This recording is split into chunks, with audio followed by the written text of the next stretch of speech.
La taille de l'onction que Dieu va déposer sur ta vie ne sera jamais plus grande que la taille de ta vie de prière. Si prier juste 15 minutes ou 20 minutes vous donne l'impression que vous avez trop duré, Satan vous a séduit. Il y a certaines personnes qui ont vécu des expériences qu'ils n'ont jamais comprises et l'esprit de prophétie veut leur expliquer. Il y a certaines saisons de la marche avec Dieu où tu auras du mal à dormir pendant la nuit. Tu auras du mal à avoir des sommeils sans interruption de la nuit jusqu'au matin. Tes sommeils seront entrecoupés. Parfois même tu auras du mal à dormir et tu auras envie de faire une seule chose, c'est de prier. Tu n'auras pas de sujet précis. Tu ne sauras pas pourquoi tu dois prier. Mais tu vas sentir dans ton cœur que dans cette saison, la nuit, quand tu n'as pas sommeil, tu dois prier. Pourquoi Dieu fait cela? Les prières que Dieu nous pousse à faire dans la nuit sont dans le but de nous préparer à certains chocs émotionnels, à certaines souffrances qu'on va affronter dans les jours à venir. Lorsque Jésus devait aller à la croix, l'Esprit l'a poussé d'abord à Gethsémane dans la nuit. Il a prié avec instance parce qu'on devait le tuer. Il y a des souffrances par lesquelles il devait passer. Parce que l'Esprit a vu ces souffrances, l'Esprit l'a plongé dans un temps de prière inhabituel. Quand tu sens le besoin de prier de façon inhabituelle, ça veut dire qu'il y a de grandes souffrances qui vont t'arriver dans les jours à venir.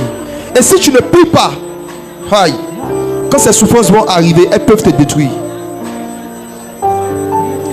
Mais si tu laisses le Saint-Esprit te conduire dans des temps de prière imprévus, sans fixer une heure de fin, peu importe l'intensité des problèmes, des souffrances qui vont venir vers toi, tu seras peut-être endommagé mais pas détruit.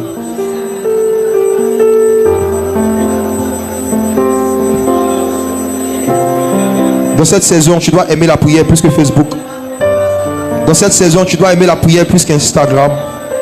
Dans cette saison, tu dois aimer la prière plus que la télévision. Dans cette saison, tu dois aimer la prière plus que les films. Dans cette saison, tu dois consacrer plus de temps à la prière qu'à TikTok. Parce qu'il y a de grandes souffrances qui arrivent sur le monde et surtout sur le corps de Christ. Je ne suis pas venu ce soir pour vous flatter, pour vous promettre des choses qui ne sont pas vraies. La vie va devenir de plus en plus difficile. Les hommes vont devenir de plus en plus méchants.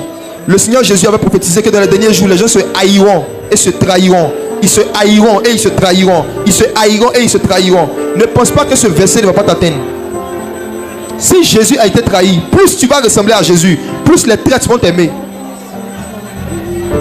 Si tu grandis spirituellement, plus tu vas ressembler à Jésus, plus ceux qui ont l'esprit de Judas vont vouloir devenir tes apôtres. Si Jésus a été trahi et que tu veux ressembler à Jésus, il y a beaucoup d'aspects de ta vie qui vont ressembler à la vie de Jésus, comme le domaine de la trahison. Mais lorsqu'on te trahira, est-ce que tu vas réagir comme Christ? Est-ce que tu vas réagir comme Jésus? Tout dépend de ta vie de prière. Si la trahison vient te trouver en prière, la trahison pourra t'endommager mais ne pourra pas te détruire. Ce que Satan veut tuer en toi, c'est ton amour fraternel, comme l'homme de Dieu l'a dit. C'est ton amour du prochain. L'apôtre Paul dit que même si tu parles toutes les langues des anges, même si tu as toute la science de tous les mystères, si tu n'as pas la charité, tu n'es rien. Satan sait que ce qui fait de nous quelque chose dans le monde des esprits, c'est l'amour. Donc il passe par les trahisons des gens pour tuer notre amour. Quelqu'un va te voler, va t'escroquer, et après ça, Satan va te dire, ne prête plus jamais de l'argent à quelqu'un. Quelqu'un va t'arnaquer, et après ça, Satan va te dire, n'aide plus personne. Si tu écoutes cette voix, il a tué ta charité.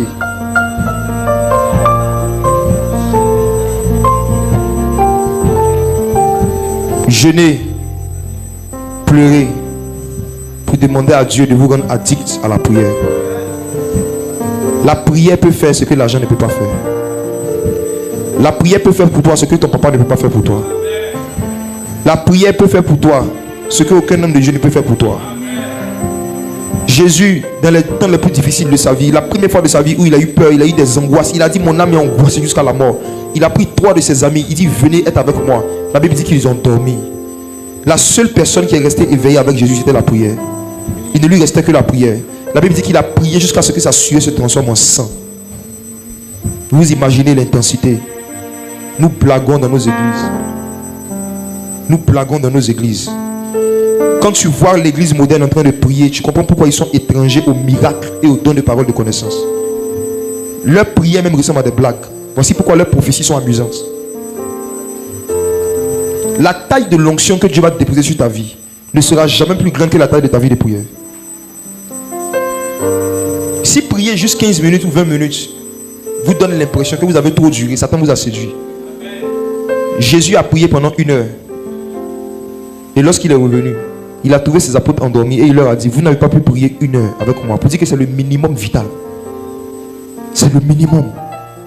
Et pendant ces 1 heure, il a souffert, sa sueur s'est transformée en sang. Il était abandonné. Il savait dire qu'il a prié jusqu'à ce qu'il n'ait plus de force physique. Si vous voulez devenir des gens profondément spirituels, ayez des temps de prière où l'heure de fin, ça ne sera pas 1 heure que vous avez fixée en fonction de la montre. Mais vous allez décider de prier jusqu'à ce que vous n'ayez plus de force physique. Il y a des expériences avec le Saint-Esprit que vous n'aurez jamais.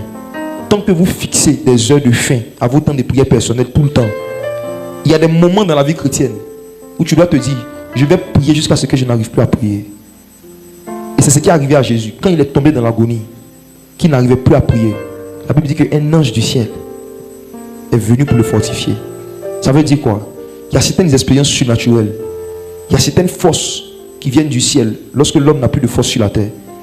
C'est quand on est à bout de force, c'est là que la force du Saint-Esprit vient vers nous. Je vous en prie, mes frères et sœurs, aimez prier longtemps. Aimez cela, affectionnez cela. Il y a beaucoup de générations, il y a beaucoup de gens qui sont captifs et qui ne seront jamais délivrés si tu n'atteins pas une certaine intensité dans la prière. Les premiers disciples de Jésus avaient reçu l'onction, mais ils n'avaient pas développé une vie de prière. À cause de cela, il y a certains démons qui ne pouvaient pas chasser. Jésus leur a dit, vous n'avez pas pu chasser ce démon. Pas parce que vous n'êtes pas loin, mais parce que cette sorte de démon n'obéissent qu'à la voix des gens qui ont une vie de jeûne et de prière. Mes frères et sœurs, vous êtes à Yopougon. Yopougon, c'est Babel. C'est la ville la plus peuplée, la commune la plus peuplée d'Abidjan. C'est ici qu'il y a le plus de captifs. Dieu a conçu vos vies de prière pour dégager certaines mesures de puissance, pour libérer des prostituées, pour libérer des drogués, pour libérer des alcooliques. Il compte sur vos vies de prière individuelles pour générer certaines puissances. Est-ce qu'on peut prier encore un peu? J'aimerais que tu pries pour un sujet. Tu vas dire, Seigneur, guéris-moi totalement afin que je devienne aussi un instrument de guérison de tes mains. Tu vas aspirer, soupirer à être quelqu'un par qui Dieu peut passer pour guérir des gens. J'aimerais que tu pries pour ça avec sérieux. Demande au Seigneur de faire de toi un instrument de guérison. Et vous savez, l'amertume est une puissance. La douleur, c'est une puissance. Les gens qui souffrent dans leurs âmes, vous ne pourrez pas les consoler seulement avec des beaux discours. Vous avez besoin d'une puissance. C'est une puissance qui va faire sortir de leur cœur la puissance qu'on appelle l'amertume. Quand Jésus devait monter au ciel, il a dit à ses disciples, ne cherchez pas à savoir les temps et les circonstances que le Père a fixées. Mais vous recevrez quoi? Vous recevrez quoi? Vous recevrez quoi? Jésus a interdit à ses disciples d'aller évangéliser sans puissance. Il dit, arrêtez tout ce que vous faites. Tant que vous n'avez pas reçu une énergie, restez dans la chambre haute. Il ne voulait pas que les gens aillent témoigner de lui seulement avec des discours. Parce qu'il sait que c'est la puissance, le monde entier est sous la puissance du malin. Les gens sont sous la puissance de Satan. Tu peux leur dire pourquoi ils doivent pardonner. Tu peux leur donner la définition du mot pardon. Tu peux leur donner l'origine du mot pardon. Et puis quand tu vas finir, ils vont dire, je ne peux pas. Il y a une puissance qui les maintient dans la haine. Il y a une puissance qui les maintient dans la rancune. J'ai vécu une expérience très bizarre ici, quand je suis rentré. Au début, pendant que le groupe musical faisait le temps d'adoration, j'ai vu beaucoup de chauves-souris autour de la tête d'une femme. Beaucoup de chauves-souris. Et j'ai commencé à prier. Et au fur et à mesure que je priais, ces chauves-souris ont commencé à m'attaquer. Et j'ai commencé à avoir des douleurs. Je vivais la vision pendant que j'étais assis là. J'ai commencé à avoir des douleurs dans la partie droite de la tête. Et le Seigneur m'a dit que cette douleur que je ressens, ce n'est pas ma douleur, que c'est la douleur de cette femme. Qui a souvent des migraines qui viennent, mais ça se manifeste. Elle sent la douleur plus du côté droit. Et que ce sont des esprits qui la tourmentent. Mais ces esprits-là se basent sur une blessure qui est en elle. Quelque chose qu'elle n'a pas pardonné. Tant qu'elle entretient cette rancune, ces migraines ne vont jamais finir. Si ce n'est pas la puissance du Saint-Esprit, tu vas expliquer à une telle femme pourquoi elle doit pardonner, la nécessité de pardonner, l'importance, elle va comprendre. Mais il y a des esprits, des entités qui vont lui dire autre chose dans son âme. Et la voix des esprits parle plus fort au cœur de l'homme que la voix des humains. Prie pour demander au Seigneur ce soir qu'il te donne une puissance pour guérir ceux qui ont le cœur blessé. Vous savez, c'est possible d'être actif dans une église locale et de pratiquer la sorcellerie. Et on peut être actif dans une église locale, dans un service, et puis être un sorcier qui s'ignore. Le sorcier, ce n'est pas forcément celui qui mange l'homme. Le sorcier, c'est celui qui fait des choses en fait qui détruisent le travail ou la vie des autres. Et lorsque par exemple tu es membre d'un groupe musical et que tu n'as aucune vie de prière, aucune vie de jeûne, et que tu viens quand même, quand il y a le groupe, tu te mets dans le groupe, tu pratiques la sorcellerie.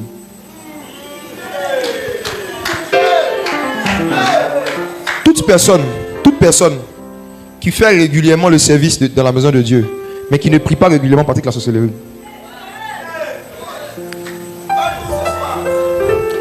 Dans le livre de Jacques, le Seigneur dit que celui qui sait ce qui est bien, qui ne le fait pas, commet un péché. Dans Actes chapitre 6, la Bible dit qu'à un moment, il y a eu un problème de nourriture.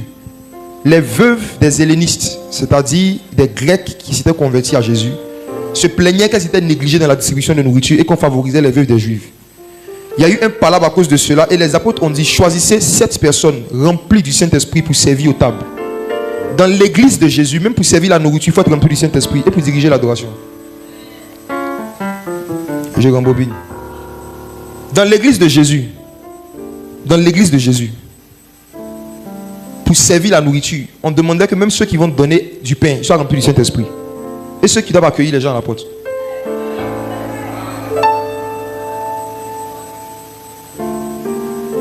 À partir du moment où vous êtes membre de l'église et que vous êtes engagé dans un service, votre vie de prière et votre vie de jeûne a une influence soit positive ou négative en fait sur le résultat global de l'église.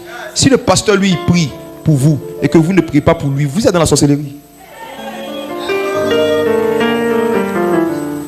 L'onction qui se manifeste dans une assemblée ne dépend pas de l'onction qui est sur la vie du prédicateur.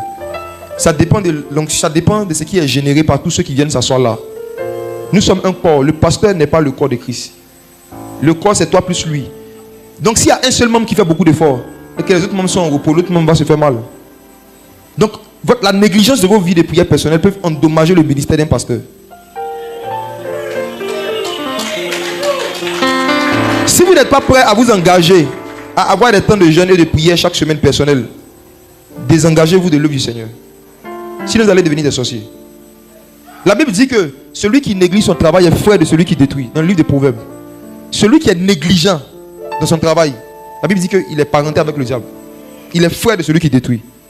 Donc il y a 2 façons de devenir frère de Satan. Soit en mangeant la viande de l'homme, soit en étant négligent dans l'œuvre de Dieu.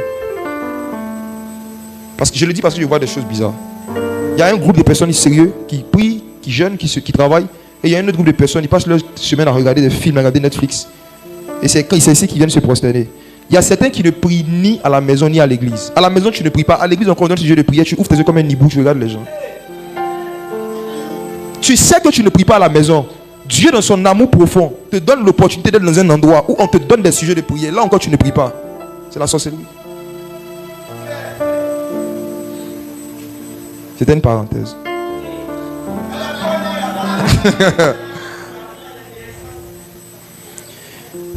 Le sous-thème de ce soir que je vais aborder, c'est comment utiliser ses blessures pour grandir dans l'onction.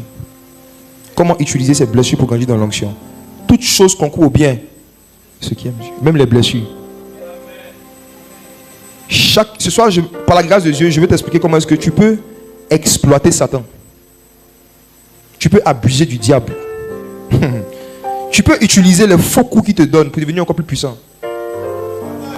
Je vais expliquer comment est-ce que chaque humiliation, chaque frustration, chaque blessure que Dieu a permis dans nos vies, ce sont des carburants qu'on est censé prendre pour prendre encore plus de vitesse dans la vie. Si quelqu'un prend du carburant, que cette personne l'amène dans sa voiture, cette personne va aller vite dans la vie. Mais si cette personne prend le carburant et boit le carburant, qu'est-ce qui va lui arriver? Donc, vous voyez que le carburant peut soit donner de la vitesse, soit ça peut tuer. Ça dépend de la partie où tu mets. Tout dépend de la partie où tu places. Les blessures intérieures peuvent soit te donner de la vitesse dans l'onction, ou ça peut te tuer. Ça dépend de la partie où tu mets les blessures. Tu mets ça où? Je vais parler ce soir de ce qu'on appelle prendre les choses à cœur. Vous allez voir que la majorité des blessures que vous avez eues, ce ne sont pas les gens qui vous ont blessé. Vous êtes blessé vous-même. Je vais même commencer par ça. Il y a quelques années, j'ai eu une vision. J'ai vu un ange du Seigneur dans une vision qui m'a tendu un couteau. Est-ce qu'il y a un couteau ici? Il n'y en a pas, hein? Si on avait dit oui, il y a avoir peur. Si c'est dans la cuisine, il peut comprendre. Mais si quelqu'un a un couteau sur lui, vraiment, il faut qu'on s'asseye un peu derrière. J'ai vu un ange du Seigneur qui est venu avec un couteau et il m'a tendu le couteau. Il dit, prends-le. Il a regardé d'abord. J'ai pris le couteau. Et il m'a dit, quand tu as pris le couteau, est-ce que tu t'es blessé? Tu es blessé? Je dis non. Il dit, maintenant prends le couteau, mets-le sur ton cœur. J'ai placé. Et puis il dit, appuie. Je dis non. Il dit, vas-y, appuie. Je dis non. Il dit, pourquoi? Il dit, c'est parce que si je le fais, je vais me blesser. Il dit, ce couteau-là, ce sont les injures et les humiliations que les hommes te donnent. Lorsqu'on t'insulte, l'injure peut ne pas te blesser si tu ne prends pas ça à cœur.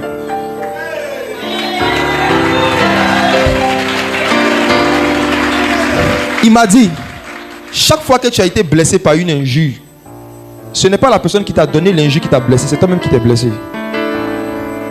Chaque fois que tu as été blessé par une parole rabaissante ou humiliante, ce n'est pas la personne qui a parlé qui t'a blessé. La personne t'a juste donné un couteau. C'est toi qui as pris le couteau. Et puis tu as pris ça à cœur. La preuve. Si tu es en train de parler avec ton ami, et puis il dit, hey, chien, ça va? Ça va te faire mal? La même phrase. Si tu vois un petit, plus âgé que toi, que tu ne connais pas, qui te voit et puis qui dit, ton chien. Comme ça, quand tu vois comment ton corps va réagir. C'est la même phrase. Mais ça n'a pas le même effet sur ton cœur. Pourquoi? Parce que pour un, tu prends ça comme amusement. Mais pour l'autre, tu prends ça à cœur. Satan nous apprend à prendre à cœur des choses blessantes. C'est pourquoi on se blesse. Et j'ai dit à cet ange que si ce que tu me dis est vrai, montre-moi au moins un verset dans la Bible qui peut soutenir cela. Il m'a dit, il y a tellement de versets que tu connais. Et vous savez, dans le monde spirituel, quand un esprit veut te parler, que ce soit Jésus ou un ange, il n'a pas besoin d'ouvrir la bouche pour te parler. Souvent, vous regardez et tu reçois des informations. Dès qu'il m'a dit, il y a tellement de versets, je me suis rappelé du passage où le Seigneur dit, ne vous irritez point. Dans 1 Corinthiens 13, la Bible dit que l'amour ne s'irrite point. Le mot irriter, ça veut dire blesser. Ce qui est écrit dans 1 Corinthiens chapitre 13, c'est que l'amour ne se blesse point. L'amour ne se blesse point. Et effectivement, vous allez voir que devant la plupart des mots irrités dans la Bible, il y a toujours S apostrophe se.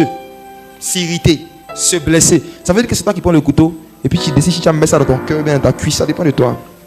L'une des choses qui immunise contre les blessures intérieures, c'est l'habitude de banaliser des choses qu'on fait pour t'humilier. La Bible dit que Jésus, lorsqu'il partait à la croix, il a méprisé l'ignominie.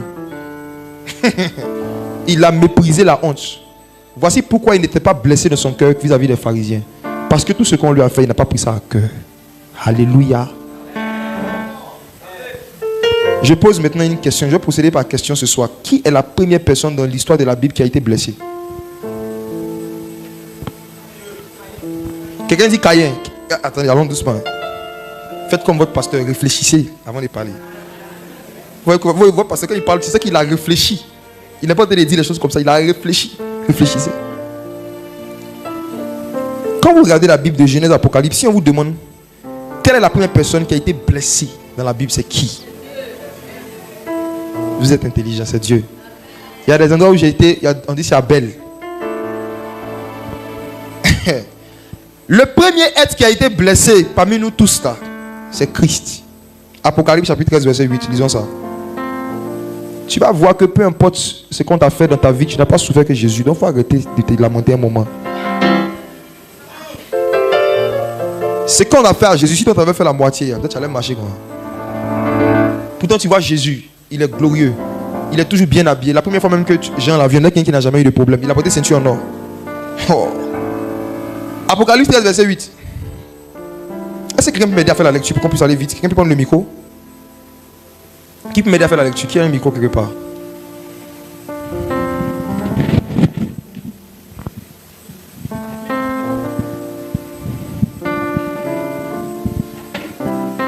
Apocalypse chapitre 13 verset 8. Oui.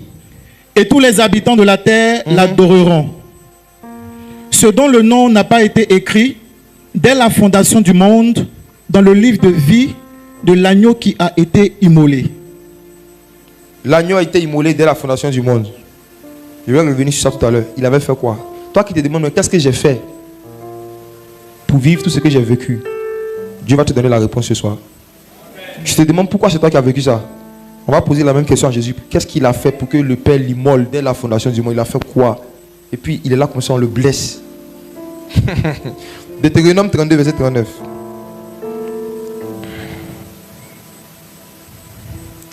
Deutéronome 32, verset 39. Deutéronome 32, verset 39. Sachez donc que c'est moi qui suis Dieu et qu'il n'y a point de Dieu près de moi. Je fais vivre et je fais mourir. Je blesse et je guéris. Et personne ne délivre que ma main. Non. Et personne ne délivre de ma main. Relis ce verset. Sachez donc. Non, relis la dernière phrase, pardon. Personne. Et personne ne délivre de ma main. Une troisième fois, parce que je vais dire quelque chose de grave. Et personne ne délivre de ma main. Homme de Dieu, tu sais pourquoi il y a certaines personnes qui demandent la délivrance, pour qui on prie et qui ne sont jamais délivrés? Parce qu'ils sont dans la main de Dieu. Je rembobine. Tu sais pourquoi il y a certaines personnes qui demandent qu'on prie pour leur délivrance? Nous prions de tout notre cœur, mais ils ne sont jamais délivrés. Parce que le problème qu'ils ont vient de la main de Dieu. Et Dieu dit que personne ne délivre de ma main. Avant de vous muscler sur les cas de délivrance des gens, cherchez à avoir la main. Ils sont dans la main de qui?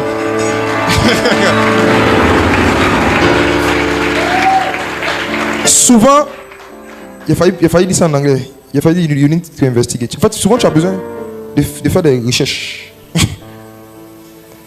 sur la main qui manipule ou qui maintient une personne dans une certaine souffrance. Dieu ici ne se présente pas en tant que le Dieu qui guérit, mais en tant que le Dieu qui blesse. God bless you. Attends, il faut relire. Faut relire. Sachez donc que c'est moi qui suis Dieu et qu'il n'y a point de Dieu près de moi. Ensuite, je fais vivre et je fais mourir. Regardez, hein, par rapport à la mort, par rapport à la mort et à la vie, il a cité d'abord la vie. Je fais vivre et je fais mourir. Mais par rapport aux blessures, il a commencé par quoi? Je blesse et je guéris. Est-ce qu'il a dit je guéris et je blesse? Non. Je blesse et je guéris. Je blesse. God bless you. Tu comprends? Regardez. Chaque bénédiction, chaque blessing, chaque bénédiction de Dieu vient avec une mesure de blessure. Il n'y a personne dans la Bible que Dieu a béni sans le blesser. Je n'ai pas vu, même Jésus.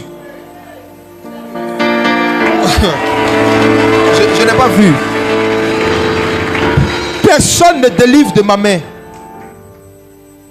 On peut délivrer quelqu'un à condition que ce soit la main du diable qui soit derrière son problème. Mais si c'est la main de Dieu, on ne peut pas chasser au nom de Jésus un démon qui est venu au nom de Jésus. La raison pour laquelle Saül, qui avait un esprit impur, ne pouvait jamais être libre, c'est parce que c'était le mauvais esprit de l'Éternel. La Bible dit que c'était le mauvais esprit de l'Éternel. Le mauvais esprit qui te fatigue là, il est de qui, maman? On est d'accord, il y a un esprit derrière ton affaire, mais c'est il y a un mauvais esprit, mais il est de qui? Personne ne délivre de ma main, dit l'Éternel. Revenons sur le cas de Jésus, qui a été le premier blessé de toute la création. Qu'est-ce qu'il a fait pour qu'il soit immolé? L'agneau de Dieu immolé dès la fondation du monde, il a fait quoi? Un agneau, en plus il est gentil. Pourquoi est-ce que parmi toutes les êtres qui existaient, c'est lui que le Père a choisi pour le blesser dès la fondation du monde? Pourquoi? Si tu as eu la réponse à cette question, je t'assure, ta façon de voir toutes les blessures que tu as vécues dès ta naissance jusqu'à aujourd'hui va changer. Amen. Tu vas comprendre que tu as été blessé pour les mêmes raisons que Christ, parce que tu as la même mission que Christ. Pourquoi parmi tous tes frères et soeurs, c'est à toi on a fait ça? Pourquoi parmi tous les baoulés qui existent, c'est votre famille baoulée qui a souffert comme ça? Pourquoi parmi tous les Tagbana de Côte d'Ivoire, c'est ta famille là qui a été blessée comme ça? Plus tu vas comprendre Christ, tu vas connaître Christ, plus tu vas te comprendre, tu vas te connaître. Parce que tu as été fait à son image et à sa ressemblance. La meilleure façon de comprendre ce qui nous est arrivé, c'est de comprendre ce qui est arrivé à Christ. De comprendre ce qui est arrivé à Jésus. Voici pourquoi Satan est en train de se battre pour que dans la majorité des églises de janvier à décembre, on ne donne pas d'enseignement sur Jésus. On n'enseigne plus les gens sur Christ. On ne parle plus de Jésus dans sa propre maison, dans sa propre église. On va te parler de tes sorciers qui sont derrière ta famille. On va te parler de tes liens. On va te parler de ton mariage, de ton visa, de ton voyage. Maintenant, Jésus lui-même, il est assis. Chaque dimanche, il vient. Il est assis. Christ a été immolé dès la fondation du monde. Pourquoi? Voici. Première raison. Dieu a des principes pour donner la puissance. L'un des premiers principes, c'est que, voici, notez ceci. Le niveau de puissance qu'une créature est autorisée à transporter, le niveau de puissance qu'une créature est autorisée à transporter, dépend du niveau de souffrance que cette créature a accepté.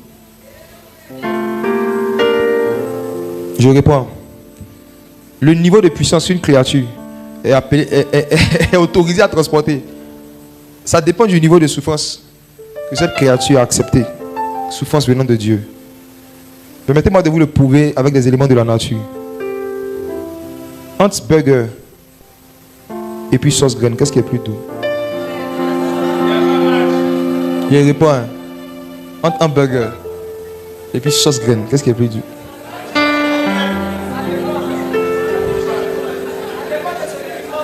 Il ne parle pas au français, à ceux qui ont grandi en France. Il parle aux Ivoiriens de Yopougon. Ok. Suivez maintenant ceci. Entre le burger et la sauce graine, qu'est-ce qui fait le plus souffrir en termes de préparation? Les fast-foods, les nourritures qu'on fabrique rapidement sans beaucoup souffrir, ont un goût. Mais ça ne peut pas avoir le même goût que les nourritures qu'on souffre pour préparer. Ce qui se prépare dans la souffrance donne plus de jouissance. Ce qu'on fabrique en souffrant, il y a plus de goût. Le Seigneur veut que ta vie ait un goût de qualité supérieure à ceux de tes frères, de tes soeurs, des gens de ta famille. Voici pourquoi il t'a fait tuer au feu. Voici pourquoi toi on t'a mis dans Mamite. Burger.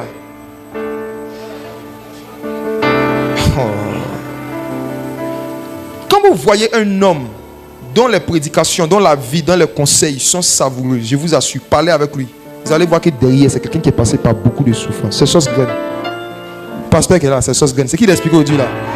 C'est que ce papa lui a monté.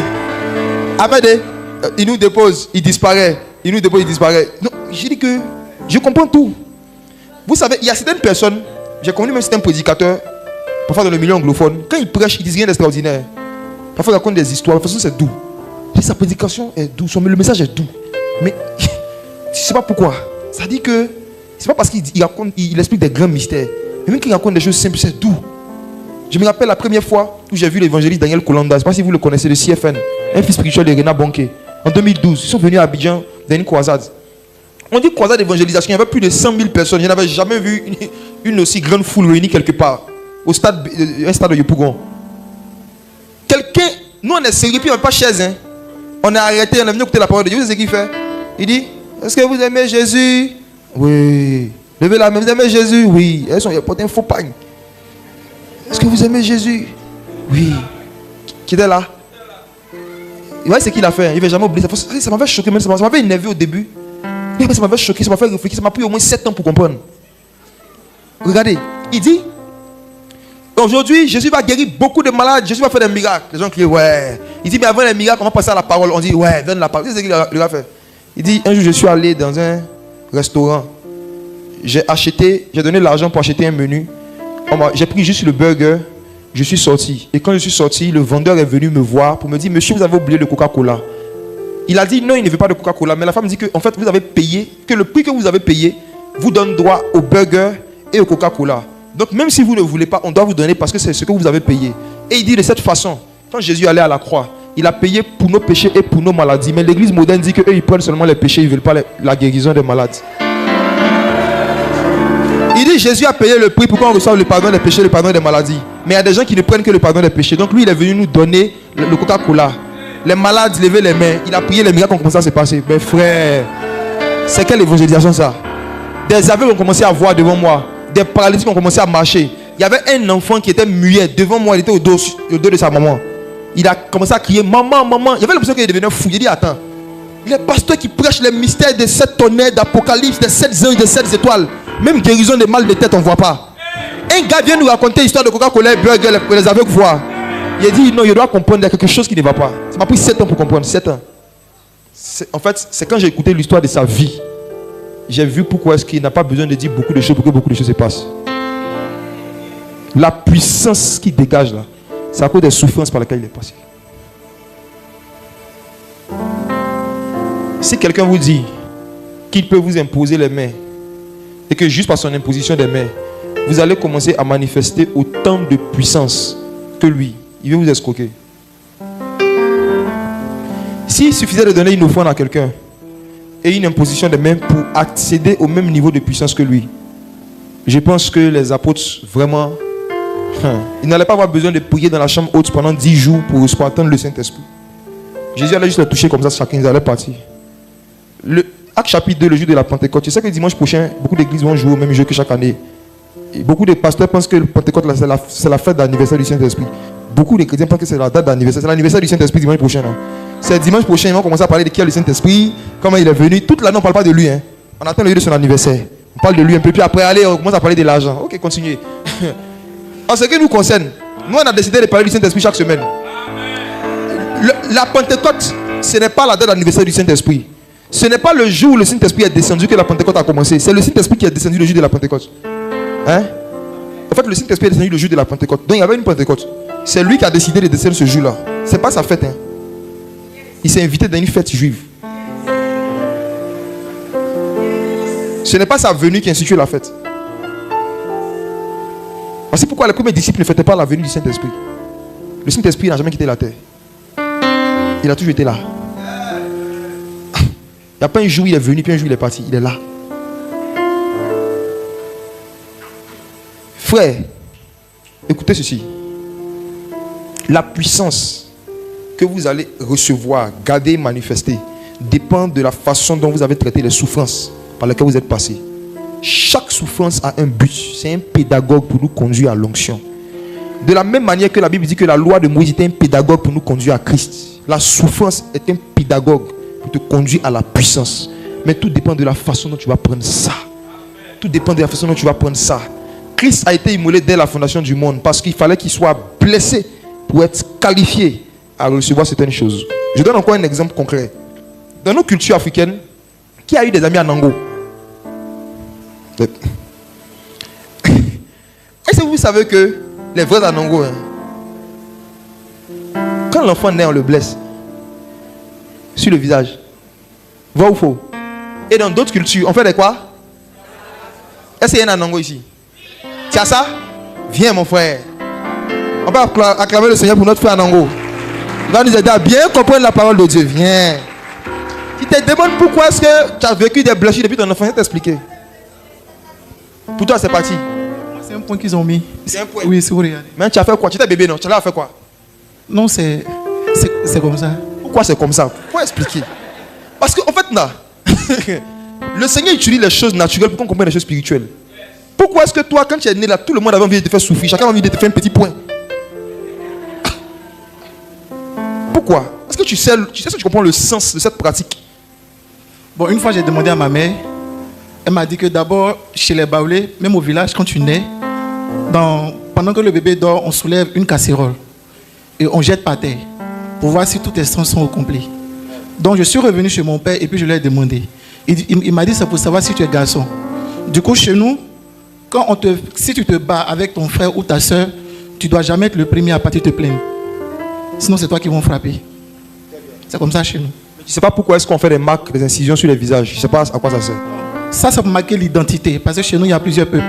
C'est de ça qu'il parle. C'était ma question. C'est maintenant que je me réponds. J'ai dit, pourquoi est-ce qu'on met des marques sur les visages dans votre culture? C'est pour faire quoi? C'est pour l'identité. C'est pour marquer s'il y a des Yoruba, s'il y a des Ibo, s'il y a des Haoucha. Merci. Ce qu'il vient de dire là, c'est la raison pour laquelle, dans une famille, il peut y avoir plusieurs enfants, mais il y a un seul qui sera particulièrement blessé. C'est pour marquer son identité. Il faut t'asseoir. Chaque blessure que toi tu as vécu, que d'autres personnes n'ont pas vécu, ça montre que tu as une identité différente des autres, tu as une destinée différente. Le type de blessure sur le visage d'un Yoruba nous donne des informations sur le type de personnalité. Si quelqu'un me raconte les souffrances de son passé, je peux savoir ce qui doit être dans le futur. Le but des blessures, c'est de marquer une identité, de donner des indices sur la destinée. Les domaines dans lesquels tu as le plus souffert, c'est les domaines dans lesquels Dieu t'appelle à le plus aider les gens. Si tu as beaucoup souffert de manque de nourriture, c'est que Dieu t'appelle à quelqu'un qui va nourrir les orphelins. Si tu as beaucoup souffert de manque de talent, ma soeur, si toi tu as toujours voulu, j'ai dit qu'il y a eu des fêtes, tu voulais talent, mais tu n'avais pas l'argent pour payer, tes parents ne pouvaient pas payer, c'est un appel. Cette souffrance que tu as eu de ne pas avoir l'argent de talent, Dieu est en train de te dire qu'il t'appelle à ouvrir des magasins où tu vas chercher gratuitement des orphelines.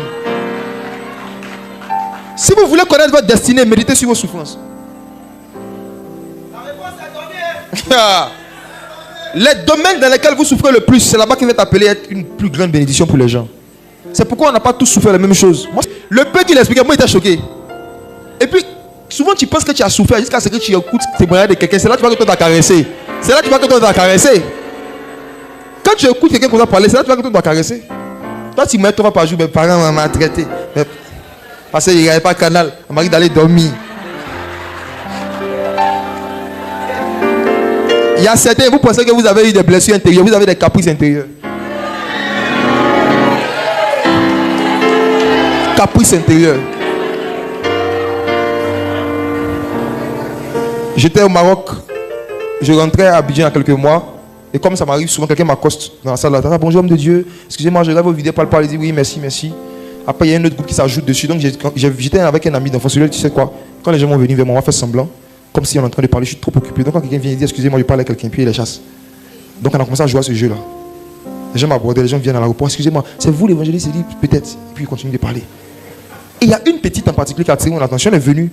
Elle dit ah bonjour, excusez-moi, homme de Dieu. Puis elle a donné le nom de son pasteur qui est un de mes amis. Donc elle, dès qu'elle a donné le nom, mon ami voulait faire le coup, il dit non, elle, il faut laisser. Ça c'est ma soeur. Et on a commencé à parler. J'ai dit tu viens d'où? Elle dit je viens d'Espagne. Écoutez-moi. Elle dit je viens d'Espagne. Il dit, ah ok, tu es allé en vacances. Elle dit non, que c'est pas ça, c'est un peu compliqué. Il dit, ah, tu es allé en Espagne. Il demande juste la raison, c'est compliqué. Il dit, bon, faut pas tout m'expliquer. Pourquoi je suis allé pour les études? Elle dit non. Elle dit oui, mais c'est plus profond que ça. Il dit, bon, explique-moi. Elle dit, elle a fini le bac. Normalement, elle devait aller au Canada, mais elle a fait une gaffe. Donc pour la punir, pour la punir, ses parents ont décidé que Dieu nous donne ce genre de punition, frère. Pour la punir, ses parents ont décidé qu'elle va aller faire la formation, mais en Espagne. Et elle dit qu'elle a une blessure intérieure.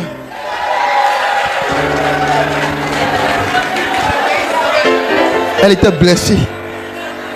Oh. Si je l'avais vite connue, j'allais lui dire, tu sais, je vais t'organiser un rendez-vous avec quelqu'un. Quand tu es blessé, lui on l'a immolé.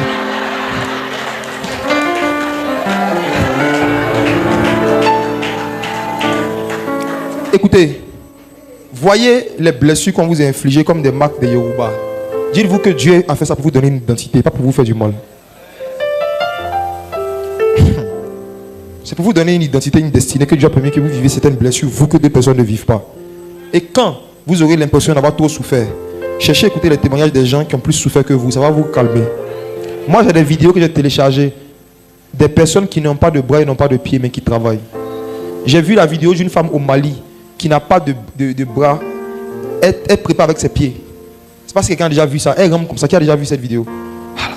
J'ai téléchargé ça. Et puis quand souvent, j'ai travaillé à l'époque, quand il y a des personnes qui me matent au travail, ils regardent. Toi tu tapes sur l'ordinateur, on te donne 200 000, on ne te paye pas bien.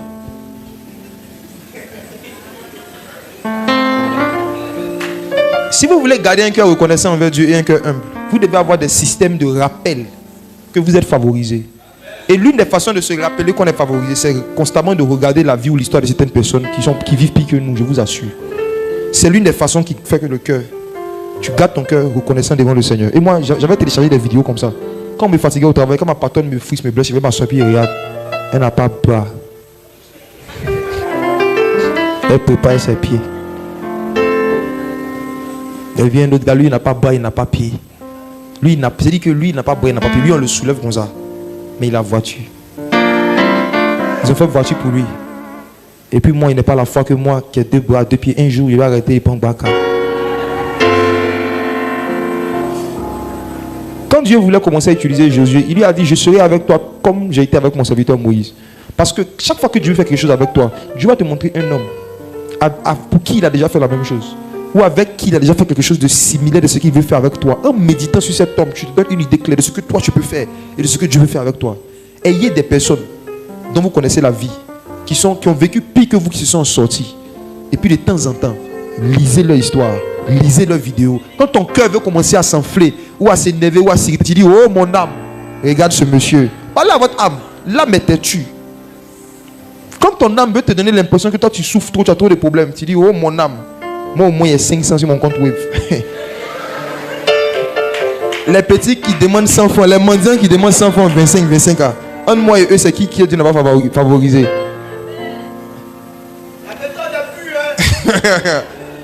L'agneau de Dieu a été immolé, pas parce que Dieu avait un problème avec lui, mais parce que Dieu voulait lui donner une identité, celle du Sauveur. Ouais. Regardez Hébreux chapitre 12, versets 5 à 6. Hébreux 12, verset 5 à 6. Hébreux 12, 5 à 6. 5. Et vous avez oublié l'exhortation qui vous est adressée comme à des fils. Mon fils, ne méprise pas le châtiment du Seigneur et ne perds pas courage lorsqu'il te reprend. Verset 6. Car le Seigneur châtie celui qu'il aime et il frappe de la verge tous ceux qu'il reconnaît pour ses fils. Il y a un comportement bizarre. La Bible dit que l'une des façons dont Dieu montre qu'il reconnaît quelqu'un pour son fils, il ne le fera pas. La Bible dit, Dieu châtie ceux qu'il aime. Dieu blesse ceux qu'il aime. Waouh. Quel amour. Un amour blessant. La raison pour laquelle tu as vécu certains coups de la vie que d'autres personnes n'ont pas vécu, c'est parce que Dieu te reconnaît pour fils. Je vous montre ça encore dans quelque chose de naturel.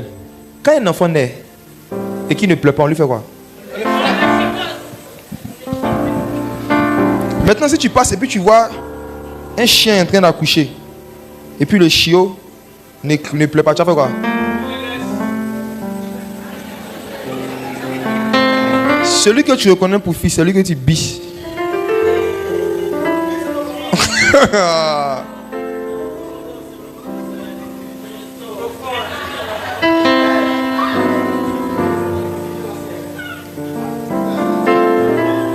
Je vais vous dire un mystère. Est-ce que vous savez que David était sous la loi? Et sous la loi, normalement, en fait, les gens n'avaient pas le droit encore de recevoir le Saint-Esprit en eux. Parce que si tu reçois le Saint-Esprit en toi, ça fait de toi un fils de Dieu. Or, sous la loi, Dieu ne voulait pas avoir des fils, il voulait avoir que des serviteurs. Même Moïse était serviteur. C'est écrit dans Hébreux chapitre 1. La Bible dit que Dieu établit Moïse dans sa maison comme serviteur, mais il a établi Christ comme fils. David était dans la maison de Dieu. Dieu ne voulait pas qu'il serve comme un serviteur. Dieu voulait qu'il serve comme un fils. Donc, qu'est-ce que Dieu a fait? Dieu a permis que David passe par le protocole normal qu'il établit pour ses fils. David naît dans une famille où il y a beaucoup d'enfants, il est le dernier, mais c'est lui qu'on fait le plus souffrir.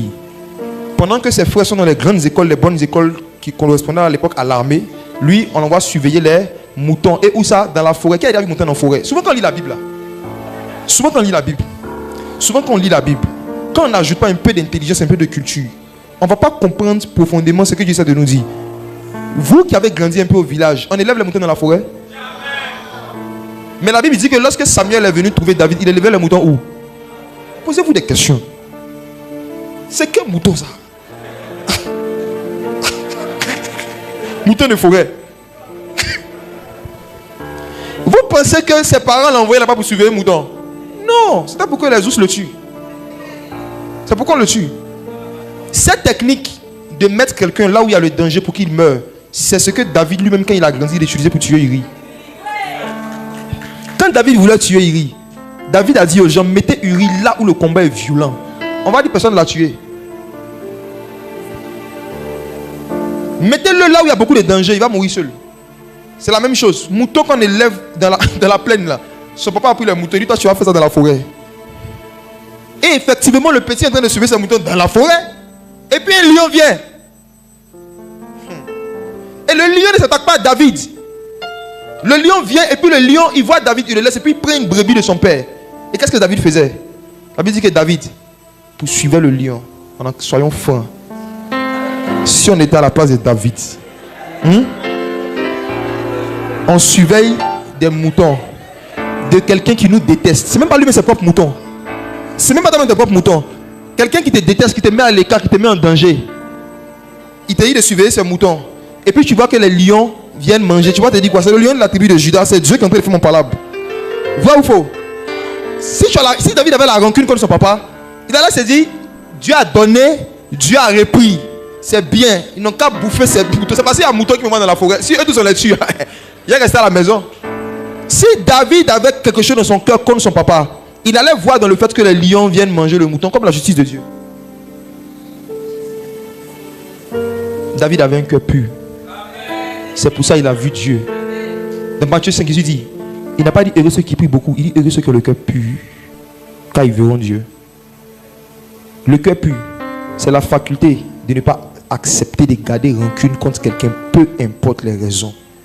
David a veillé sur son cœur, il a travaillé sur son cœur. Et vous savez, l'une des grâces que vous avez, vous qui êtes à vase d'honneur, c'est d'être dans une église qui a été fondée et qui est dirigée par quelqu'un qui enseigne beaucoup sur le cœur, Pasteur Mohamed Sanogo, et qui lui-même, quand tu le côtoies un peu de près, tu vois son cœur. J'étais en train de dire à quelqu'un d'un pays où je suis allé, de tous les pères qui ont les 50 ans, ceux qui ont plus de 50 ans, on se connaît ici, hein, les cinquantenaires, il n'y a personne que j'ai vu venir vers des jeunes comme nous à l'époque de moins de 30 ans. Et puis nous encourager dans ce qu'on est en train de faire. Le jour où ils vont t'appeler, c'est le jour où tu as fait une faute, ou bien il y a un problème, là ils vont te contacter. Mais dis qu'ils vont t'appeler juste pour t'encourager, jamais. En plus, je n'ai pas encore vu des pères de sa génération là accepter de s'afficher dans des programmes avec des jeunes. Moi j'ai un programme avec Pasteur Mabel de stade de l'université à la fin du mois, avec Pasteur Yannick Jati. Au début je crois que c'était une blague quand on m'a dit ça. J'ai dit ceci, Pasteur Mabel Sanogo, prêchement il va dire quoi? Moi il serait chanteur. Il dit si prêchement il va dire quoi? Et puis après il voit que c'est vrai, ils ont commencé à mettre les affiches dans la vie. Il dit c'est vrai. Mais regardez son cœur. Il peut se dire que lui la dimension qu'il a, il va faire quoi pour programmer des petits jeunes de Yopougon. Moi mon église à Yopougon ici. Il y a des petits jeunes de Yopougon, nous on a 2 plateaux. Frère, David a gardé son cœur. Il avait compris que toutes les blessures, tous les rejets, la manière quand on le mettait en danger, c'est parce que Dieu voulait lui donner une identité. C'est pas parce que les gens étaient méchants qu'il a vécu des méchancetés. C'est parce que Dieu était bon. Dieu manifeste sa bonté dans le fait de nous mettre en relation avec des gens qui sont méchants. Ces gens nous blessent et ces blessures nous qualifient nous pour recevoir la puissance de Dieu arriver à un certain moment pour aider les gens. Parce que David avait le cœur pur. Malgré que les moutons appartenaient à quelqu'un qu'il pouvait considérer comme son ennemi, quelqu'un qu'il a rejeté. Il dit non, un seul mouton de ce monsieur ne doit pas se perdre. David poursuit le lion. Qui est allé aux eaux? Il n'est pas dit chien.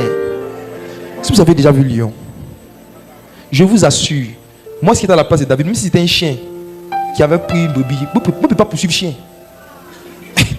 Même chien, il ne peut pas poursuivre. À plus forte raison, lion.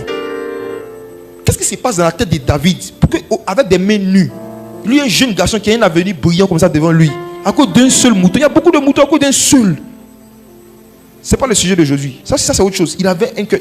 David avait compris que il faut se battre dans la vie pour ne jamais perdre une seule chose que tu sais que Dieu t'a donné légalement, même un billet de 1000 francs. À l'époque, si on était là, David allait ressembler à un agneau. On a dit, lui, il a il a beaucoup de moutons comme ça. Un seul mouton qui s'est perdu, il est en train de risquer sa vie, courir derrière le lion. Il a il aime l'argent, il aime mouton, hein. Il y a quelque chose que David avait compris que tu n'as pas compris. C'est pourquoi tu es là, tu perds 10 000, ça ne te dit rien. Tu perds 5 000, tu marches comme 1000, tu perds 1000 francs, tu perds l'argent, tu trouves ça normal. Un jour, tu vas comprendre. Un jour, on va s'expliquer, ce n'est pas le sujet d'aujourd'hui. Je suis en train de parler du fait que David n'a pas pris à cœur les rejets des gens, donc il n'a pas gardé quelque chose dans son cœur contre eux. Il avait bien interprété ce qui se passait. Il allait arriver un moment où Dieu allait vouloir donner la puissance royale à quelqu'un. Mais ce qui te qualifiait pour recevoir la puissance, il faut que tu sois quelqu'un qui a été rejeté. Dieu voulait des rejetés pour l'établir comme roi. Dieu voulait un rejeté pour l'établir comme roi. Et le rejeté, le plus disposé de l'époque, c'était David, le dernier de la famille. Quand on emmène pour suivre un mouton dans la forêt, quand tu lis la Bible dorénavant, ça va te faire rire quand tu es arrivé dessus. Si David suivait un mouton dans la forêt, c'est quel mouton ça là? Un jour même, je me suis assis, non? Et puis j'ai dit que je vais aller dans une forêt pour voir la forêt est comment. Et effectivement, il y a un champ quelque part là, il est allé là-bas avec Pasteur Jean-Jacques. Et je suis allé, j'ai vu, il dit, vous savez ce qu'il fait noir dans la forêt? Est-ce que vous savez ça? Les forêts ne sont pas éclairées. Hein. Mais maintenant, les moutons là, me voient comment on peut avancer. Il me demande, David faisait quoi même? comment il faisait pour avancer? C'est ça qu'on voulait juste le tuer. On voulait qu'un serpent passe quelque part, il le pique. On dit un autre jour, c'était un ours qui est venu. David dit, même quand un ours venait, qu'est-ce qu'il faisait? Il le poursuit. Donc il sait que chaque soir, quand David revenait vivant, les gars étaient étonnés. Ça va? Quand il dit oui, les gars ils sont étonnés. Il y a des gens qui te demandent comment tu vas. C'est pas parce qu'ils veulent savoir si tu vas bien, c'est pour savoir si le plan a marché. J'avais un grand-père qui est aujourd'hui décédé. Ma mère m'a dit, celui-là, chaque fois que j'ai fait un songe, il me poursuit. Le matin, il m'appelle pour me demander s'il va bien. Il ne la croyait pas. Il dit, oh, un jour moi-même, j'ai fait un songe, le vieux m'a poursuivi. Le lendemain matin, le téléphone sonne. À l'époque, c'était le téléphone fixe, c'est pas le téléphone portable. Il était à l'école primaire. J'ai fait un songe où je vois le vieux me poursuivre. Il a importé les panquitas. Il a panquita, mais il courait vite que moi. Dans le songe, il a porté les quais. Lui, il a porté panquita. Et puis, il me poursuit. Quand il était sur le point de m'attraper, il me s'est réveillé. 6 heures, il a dit le même jour, 6 heures du matin, le fixe sonne, cling, cling, cling. On se voit de crier, c'est le vieux. Oh! Et puis il demande, maman va bien, papa va bien, et Jacou. Quand ma grand-sœur m'a dit, Pépé veut te parler, demande si tu vas bien. Il a dit, il ne parle pas. Frère, la sorcellerie est réelle. Hein? Il y a des gens qui savent de quoi je parle. Il y a quelqu'un qui est en train de m'écouter. Tu as fait un son sur quelqu'un, un son bizarre. Le même matin, la personne t'a envoyé un message pour te demander comment ça va, pour te saluer, c'est qui. Et voici, il a vécu ça. Lève ta main. Je ne suis pas en train de rigoler, hein. Il parle de faits réels. Quand les gens te demandent comment ça va, ce n'est pas toujours parce qu'ils s'inquiètent de ta santé. C'est parce qu'ils ont essayé un truc. Ils ont envoyé un lion, un ours. Ils veulent voir si David est encore vivant. Le jour où la puissance est venue dans cette famille et que Dieu a envoyé quelqu'un pour oindre un enfant de la famille, volontairement, le père n'a pas parlé de David. Il a présenté tous ses enfants, les plus beaux, ceux qui n'ont jamais été blessés, ceux qui ont toujours été les chouchous de la famille, les plus confortables. Et Samuel a voulu oindre par accident un grand frère de David. Dieu lui a dit, ne le touche pas parce que je l'ai rejeté. Le deuxième, ne le touche pas, je l'ai rejeté. Le troisième, je l'ai rejeté. Une famille de rejetés. Tout le monde était rejeté. Mais il ne savait pas. Et Samuel ne disait pas à quelqu'un, c'est pas ça dans son cœur, c'est lui Dieu, c'est Dieu qui lui parlait dans son esprit. Et arrivé un moment, la Bible dit que Samuel demande à Esaïe, est-ce que tu n'as pas encore un autre enfant? Il dit, si, il y a un là. Lui, il suivait une mouton de forêt. Mouton de forêt. Samuel dit, appelle-le, on va essayer. La Bible dit que quand David venait, Dieu lui a dit, c'est lui. Le plus blessé, le plus rejeté, celui qui a les balafres spirituels. Oui. C'est lui, le blessé, le rejeté, là. C'est lui. Ouin-le. Je vais encourager quelqu'un ici. Je ne sais pas ce que tu as vécu dans ta famille, mais je te dis que la taille des frustrations, des rejets et des hontes que tu as vécu te donne une idée de la taille de l'onction. La taille du manteau que Dieu veut déposer sur toi. Moi, je n'aurai pas le temps, je n'ai même pas le courage d'expliquer moi ce que j'ai vécu. Parce que quand j'écoutais pour le passé, j'ai vu que moi, on m'a chatouillé. Mais mes chatouilles là quand même m'ont fait mal. C'était des chatouilles très douloureuses. J'étais comme David, le dernier de la famille. Et puis le seul garçon, c'est qu'on m'a montré. Et moi, tout le monde faisait son sur moi qui était sorcier. C'est-à-dire qu'il était le seul qui ne savait pas qu'il était sorcier. Ils étaient convaincus de ça, que j'étais sorcier. Donc ils ont trouvé un camp. Il y a une église à l'époque, je ne sais pas si vous avez connu, qu'on appelait la source, du pasteur Koudjo. On m'a maltraité là-bas, moi on m'a enchaîné là-bas. On enchaînait des gens là-bas, même des enfants, soit disant pour faire leur délivrance. Je vous dis la vérité. Vous voyez souvent la déchéance de certains ministères. Dieu n'aura pas toujours le temps. Dieu n'a pas votre temps, il n'a pas le temps de vous expliquer tout ce que les gens ont fait pour que les gens finissent d'une certaine façon. Mais ce ministère a fini bizarrement parce qu'il y a beaucoup de choses bizarres qui se sont passées là-bas. C'était bien, c'était un vrai serviteur de Dieu, un bon pasteur. Mais arrivé un moment, il a créé un groupe qu'on appelait les démonologues. Oui, il est spécialiste de la démonologie et ils sont spécialistes dans chasser des démons. Il n'y a pas de travail à Abidjan. Donc il faut créer les métiers, il faut créer de l'emploi. Donc ils ont créé un nouveau métier qu'on appelle démonologue. Donc il y a des gens, eux, ils sont là, ils disent que leur travail, leur métier c'est démonologie. Je ne sais pas comment ils disent ça, chasser les démons. On m'a pris, on dit qu'ils ont fait son sur moi, que je suis sorcier. Puis moi aussi, j'avoue que j'avais le profil, c'est-à-dire, il était mince, il avait gros ventre, il avait teigne. Voilà, j'étais mince, de longs pieds, de taille de mes pieds longs, même quand moi je chose 47. Donc imaginez-vous quand j'étais à l'école primaire là, la taille de mes pieds puis ma taille, c'était pas proportionné. Quand tu me regardes, il était comme ça, perpendiculaire. Voici mon ventre. Et puis j'avais des teignes Depuis le CP1 jusqu'à ça m'a suivi au CM2, ça finit pas. On soigne, on fait tout, ça finit pas. Donc moi, on m'a isolé. Je n'avais pas le droit de me coucher sur le lit de mes soeurs. Je n'avais pas le droit d'utiliser les mêmes peines qu'elles. Je n'avais pas le droit de me laver à certaines heures avant qu'elles. J'ai dit, on m'a mis des... Quand ils sont en train de jouer comme ça, quand ils viennent comme ça, ils disent, ah, le tanier, poussez, poussez, poussez. Je n'avais pas le droit de jouer avec elle. Elle était le seul garçon. Il n'avait pas de petits frères. Elle, je t'aime pas, je ne peux pas, je t'aime pas, c'est elle. On dit, ça nous contaminer. Parfois, ils sont là à l'amusement, on se fait câlin. Moi, il n'a pas le droit de câlin. Sinon, on dit s'il fait câlin, que pour de tête, il va faire. Je n'ai aucun souvenir. Mon papa m'a jamais pris dans ses bras. Je n'ai aucun souvenir d'avoir été pris dans les bras. Jamais. Jamais. Mes soeurs non plus. Je n'avais pas le droit à ce genre d'affection. Parce que j'étais tenu. Mais pour d'aller baiser les gens. On dit, tu m'attrapes quoi? Piou, deux. En plus de ça, ce qui a aggravé mon somme de Dieu, il paraît qu'arrivé un moment la nuit, quand je dormais, ma bouche bouge seule. Or, à cette église-là, on enseignait que si quelqu'un se couche et que sa bouche bouge, c'est qu'il est en train de manger vient dans la sorcellerie. Qui a déjà entendu ça dans les églises évangéliques?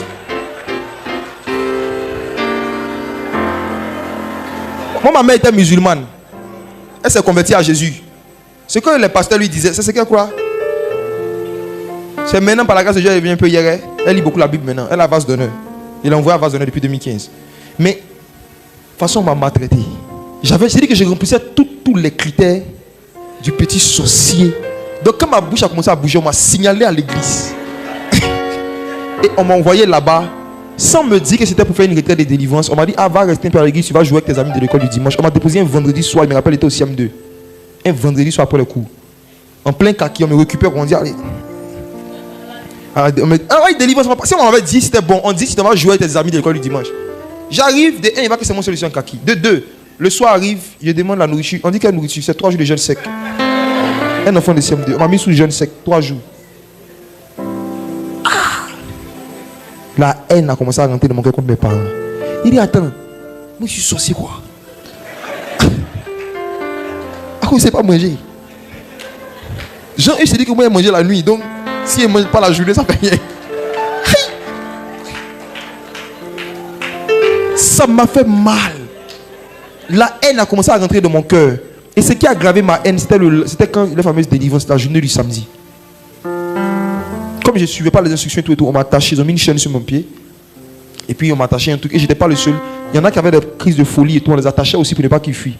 Il dit, mais moi, c'est pas fou. On dit, oui, mais tu es bandit. Ah! On m'a attaché, vous ne donnez pas à manger. Et puis pour la serrer sur le gâteau, le gars vient, il faisait un truc qu'on appelle cuit d'âme. On te pose question, on dit ton nom de femme, on dit quel est l'esprit qu'on a adoré du côté de ton père. Il dit, il ne le connaît pas. On dit, bon, l'esprit du côté de ta mère, il dit, il ne connaît pas. On te pose des questions. Ton papa faisait quoi? Ils ont une fiche dans des questions. C'est pas si vous les églises comme ça.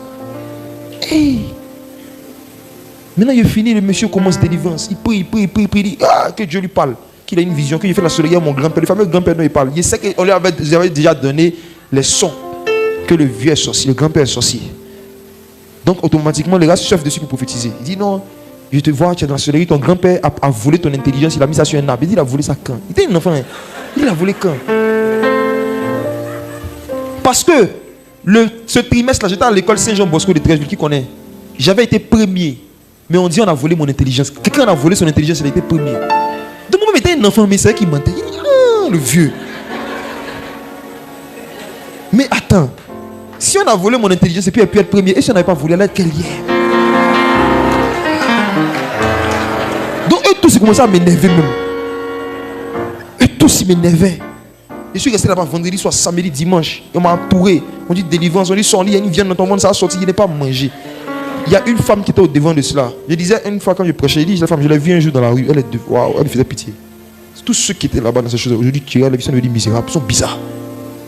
Ils ont fait du mal à tellement d'enfants. Le Seigneur dit, celui qui scandalise un seul des enfants qui croient en lui, c'était mieux pour toi qu'on mette une meule sur ton cou quand tu es jeune dans la mer. Vous m'attachez, vous m'accusez. Et puis en plus de ça, ils m'ont tapé. On dit, il y a viande dans mon ventre, qu'il y a moyen de se sortir. Elle met ça, elle tape mon ventre. Allez, ça monte, remonte. Ils m'ont entouré pour. Je te dis la vérité devant Dieu. Pour que les gars me laissent tranquille, c'est ce qu'il a fait. Il a craché. Quand il a fait, on dit, il a délivré. Ça se met dans mon cœur une haine contre mes parents. Ça, c'est rien par rapport à ce que tu as vécu. Mais moi, il n'était pas en mode j'ai pardonné. Moi, il n'a pas pardonné. Hein. Je me suis dit, un jour, je vais leur montrer quelque chose. J'ai gardé la rancune pendant plus de 15 ans. J'ai grandi avec. Même quand j'étais à l'université. Même après ma conversion, il y avait toujours quelque chose qui était là. Contre mon papa. Qui était caché quelque part. Et un jour, mon père et ma mère se disputaient. Comme ça arrive de certains couples. Et puis, mon père a posé une action là. C'est comme si toute la haine, toute la colère qui était en moi depuis que je suis petit est montée. J'ai foncé sur mon père pour le frapper. Quand j'ai commencé à le poursuivre, comme David poursuivait le lion. Il a couru et puis il s'est enfermé dans les toilettes. Et ce jour-là, je ne me reconnaissais pas. Il était comme un singe. Il était en train de boxer la porte. Il dit, ouvre la porte. Ma maman même qui était dans le parabole, c'est-à-dire que la personne qui fait parler me calme. C'est moi maintenant, calme. Il était converti. Hein. Il était converti. Je vais vous dire quelque chose. Quand vous donnez votre vie à Jésus, il y a une seule partie de vous qui naît de nouveau, c'est votre esprit. Votre corps n'est pas né de nouveau. Votre âme n'est pas née de nouveau. La seule partie de vous qui devient une nouvelle créature, c'est votre esprit. Or, c'est l'âme qui est le siège des émotions et du caractère. Donc, les mêmes sentiments, les mêmes rancunes que vous avez quand vous étiez païen, après la conversion, c'est toujours là. C'est la révélation, l'enseignement de la parole de Dieu qui va purifier vos âmes constamment, comme il a dit, en obéissant à la vérité au fur et à mesure. Quand vous allez découvrir une vérité, que vous allez décider d'obéir à cette vérité, votre âme va être purifiée d'une mauvaise émotion. Quand vous allez découvrir une vérité, vous allez pratiquer, votre âme va être délivrée, guérie d'une blessure intérieure. Quand vous allez découvrir, donc c'est un processus. C'est pourquoi quand tu sais que tu as été beaucoup blessé dans ton enfance, il faut beaucoup écouter des enseignements. Quand tu sais que tu as été beaucoup humilié, il faut beaucoup écouter les enseignements. Plus tu tardes avant de découvrir certaines vérités, plus tu retardes ta guérison intérieure. Tu retardes ta guérison intérieure. J'étais rempli du Saint-Esprit, mais j'étais rempli en même temps de colère. Des souvenirs. Des fois, on m'a battu. Une femme qui avait été adoptée par mes parents, on lui a dit, ce sont tes enfants. Les phrases comme ça, faites attention. Hein. Maman dit, c'est ton fils, fais ce que tu veux. Hey! Le niveau de battrage que mes parents m'ont jamais battu. La femme même me faisait ça. C'est elle qui lavait mes habits. À l'époque, on voulait nous faire un peu comme les petits chocos, on dormait pyjama. Elle disait que le matin, quand tu te réveilles, si tu vas aller jouer, enlève ton pyjama, tu te changes pour jouer. J'ai dit, j'ai compris. Vous connaissez les enfants. Un matin, il y a un de mes amis. Il y avait un jeu qu'on appelait glisser. C'est-à-dire que quand tu es en train d'essuyer le salon avec Homo, là, à un moment, on vient, on glisse. Tu as fait ça, non? Si tu n'as pas fait ça, c'est que tu as eu une enfance difficile. Que Dieu te console. Nous, on a bien joué quand on était petit. Donc, mon ami est venu m'appeler, il dit, ah, viens, on va le faire glisser. Il était en pyjama. Hein. Il a regardé derrière, vu qu'il me parlait, il dit, alors. J'ai glissé. J'ai sali mon pyjama non, en bonne et due forme. Maintenant, je reviens à la maison. Il était peut-être au dessus. Hein. Il m'a regardé comme ça, tu as quitté où? Il va finir de répondre. Wow. Elle a commencé à me gifler, me battre. Elle a pris pilon. Oui. Je me suis dit, piler photo quand je suis rentré. Donc, elle m'a confondu un peu, elle a banane là. Elle a pris pilon, elle a commencé à me taper. Il peut oublier ça. Il dit, la violence qu'elle m'a manifestée. J'étais là comme ça. Ça me faisait tellement mal qu'elle n'avait pas pleuré. C'est quand elle a fini, mais il a commencé à pleurer. Et puis il lui a dit, quand ma maman va venir, tu vas voir. Moi, je ne connais pas l'alliance qu'il avait, elle et ma maman. Le soir, ma maman vient, je lui explique. Ma maman dit, mais toi-même, quand on te parlait, on te disait de ne pas. Ma maman a ajouté. Si tu continues, mais il a fait aussi. Ça a créé dans mon cœur une haine. Et j'ai fait un plan. J'ai dit, je vais travailler Dieu à l'école pour avoir l'argent, pour pouvoir payer des loubas pour les frapper. Ça vous fait rire, vous dites la vérité. Hein? La haine, il y a des niveaux. Hein?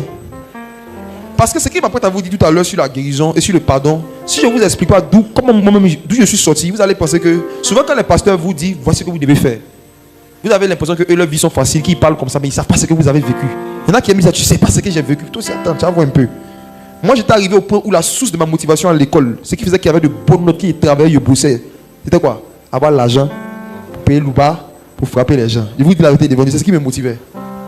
J'étais devenu excellent à l'école à cause de ça. J'ai commencé à bosser très sérieusement. J'avais ce plan. Jusqu'à après la terminale. Je me suis converti. Je n'ai pas abandonné le plan. Il ne faut pas dire, ton voisin là, il a des plans qu'il n'a pas encore abandonnés. Quand tu as dit, ça va le frustrer. Il a des plans de vengeance. Il y a certains parmi vous là, il y a des sommes d'argent, Dieu ne va jamais permettre que vous touchiez. Parce que si... Dieu sait qu'il y a certaines bénédictions sociales, financières et matérielles. Si ça tombe dans vos mains, ça sera des chicottes. Vous allez prendre ça pour vous venger de certaines personnes. Il y a des personnes qui n'attendent que d'avoir un petit stage pour commencer à faire des statuts. De la boue à la table des rois, devant une voiture des gens, pas photo. Les stagiaires aiment se saper de façon. Il va se saper du fumier. Il me prend du fumier à la table des rois. Puis stage à la table des rois. Il y a des personnes qui sont prêtes à utiliser leur élévation sociale, les promotions, ce qu'ils vont gagner pour pouvoir se venger, pour pouvoir montrer aux gens que vous n'avez pas cru en moi. Vous m'avez méprisé. C'est pour ça que Dieu ne vous bénit pas. Vous demandez, mais vous demandez mal, dans le but de satisfaire vos passions. Et Dieu n'exauce pas nos passions. Il y a des moments ici qui veulent que les enfants réussissent pour qu'elles puissent prendre photo, pour montrer aux gens de la famille, pour qu'elles puissent dire aux gens de la famille que vous avez dit que mes enfants n'avaient pas réussi, vous m'avez rejeté. Les voici. Frère, n'acceptez jamais que vos parents vous utilisent comme des trophées. N'acceptez jamais que vos parents utilisent vos réussites sociales comme des trophées qu'ils vont prendre pour aller narguer des gens avec qui ils ont eu des problèmes, vous n'êtes même pas connus. Vous n'êtes pas les trophées de votre parent, vous êtes les trophées de Jésus. N'acceptez jamais que vos parents utilisent vos réussites sociales, les acquisitions que vous allez avoir, pour montrer à leurs amis que il y a des gens ici, vos parents veulent utiliser votre mariage, la fête du mariage, comme le jour de la vengeance. Toi, tu as un petit budget de 200 000, ta maman vient inviter 500 personnes. Dans les 500 personnes là, il y a 50 qui sont ses camarades, il y a 450 ennemis à qui elle veut dire venez, il dresse une table devant moi en face de mes adversaires. Il devait dresser cette table là. Les adversaires n'ont qu'à venir voir. Mariage de sa fille. N'acceptez jamais d'être utilisé par un parent. N'acceptez jamais. Pour lancer des pics à les gens de la famille pour être vengé. Un jour, à quelqu'un de ma famille, j'avais acheté une voiture il y a quelques mois. Depuis que j'étais petit, il y avait une voiture qui était de mon cœur. C'était une Audi Q7. Je me suis dit, si un jour j'ai un peu d'argent, je vais vous laisser un peu. Donc un jour j'ai eu un peu, j'ai acheté un peu. Malheur pour moi, je suis allé rendre visite à quelqu'un. Elle me raccompagne, la personne me raccompagne. C'est pour qui ça?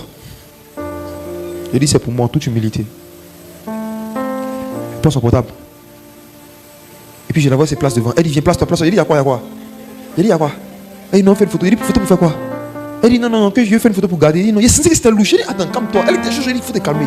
Tu veux photo devant ma voiture, pour faire quoi? Tu peux expliquer. Elle dit non, pour garder un souvenir. Est-ce que la voiture va se perdre? C'est pas un souvenir. La voiture est là. Si tu veux voir, tu viens voir. Elle dit non, je dois faire une photo. Je dis, il a senti que c'était bizarre. Je lui ai résisté. Elle s'est énervée. Et puis elle se place. Et puis elle fait. C'est une vieille. Donc elle a fini de blaguer pour son téléphone est supprimé.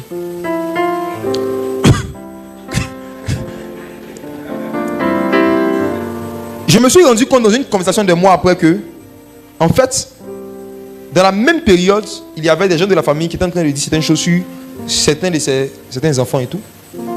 Et moi, j'étais comme la preuve que ce qu'on dit sur les gens de la famille, là, c'est voici un qui est. Ce que vous ne savez pas, c'est que là, quand vous affichez une acquisition que vous avez, c'est un message fort que vous envoyez aux sorciers. Et puis à tous les doyens, vous connaissez les doyens? Ceux qui aiment devoir aux gens, ceux qui doivent beaucoup. Ceux qui aiment prendre crédit là.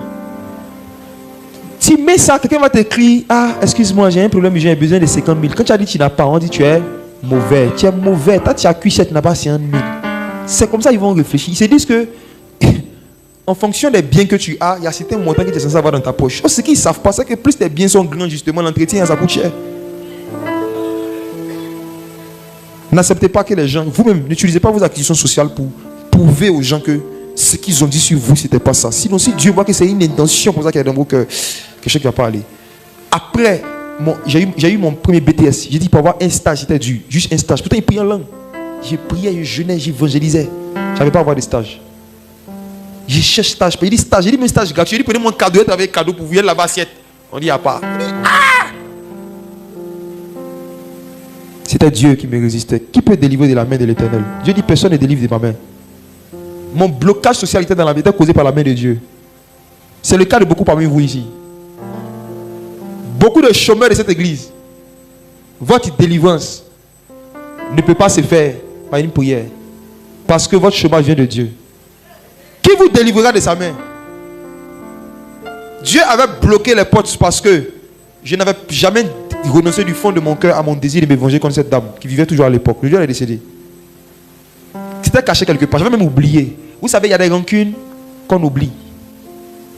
C'est-à-dire que tu en veux à quelqu'un et tu as tellement décidé que il ne faut pas que ce sentiment te pourrisse la vie. Tu décides de ne plus penser. Ce n'est pas parce que tu as décidé de ne plus penser à quelque chose que ça veut dire que la chose est partie.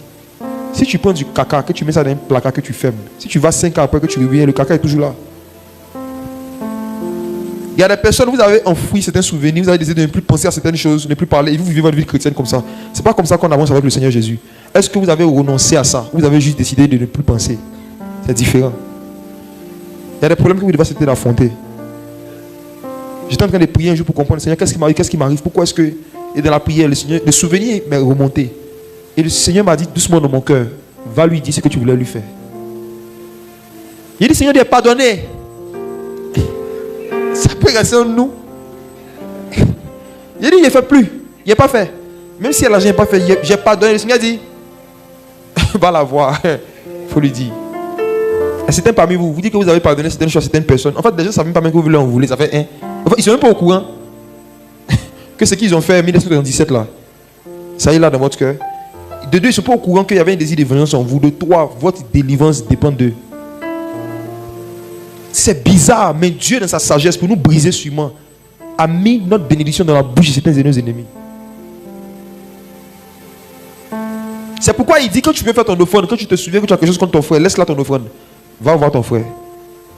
Parce que la personne qui va permettre que ton offrande là soit bénie, c'est ton frère contre qui tu as quelque chose. C'est pas le pasteur. Ce système, cette culture de on va prier pour bénir les offrandes là, c'est bien. C'est intéressant. C'est intéressant.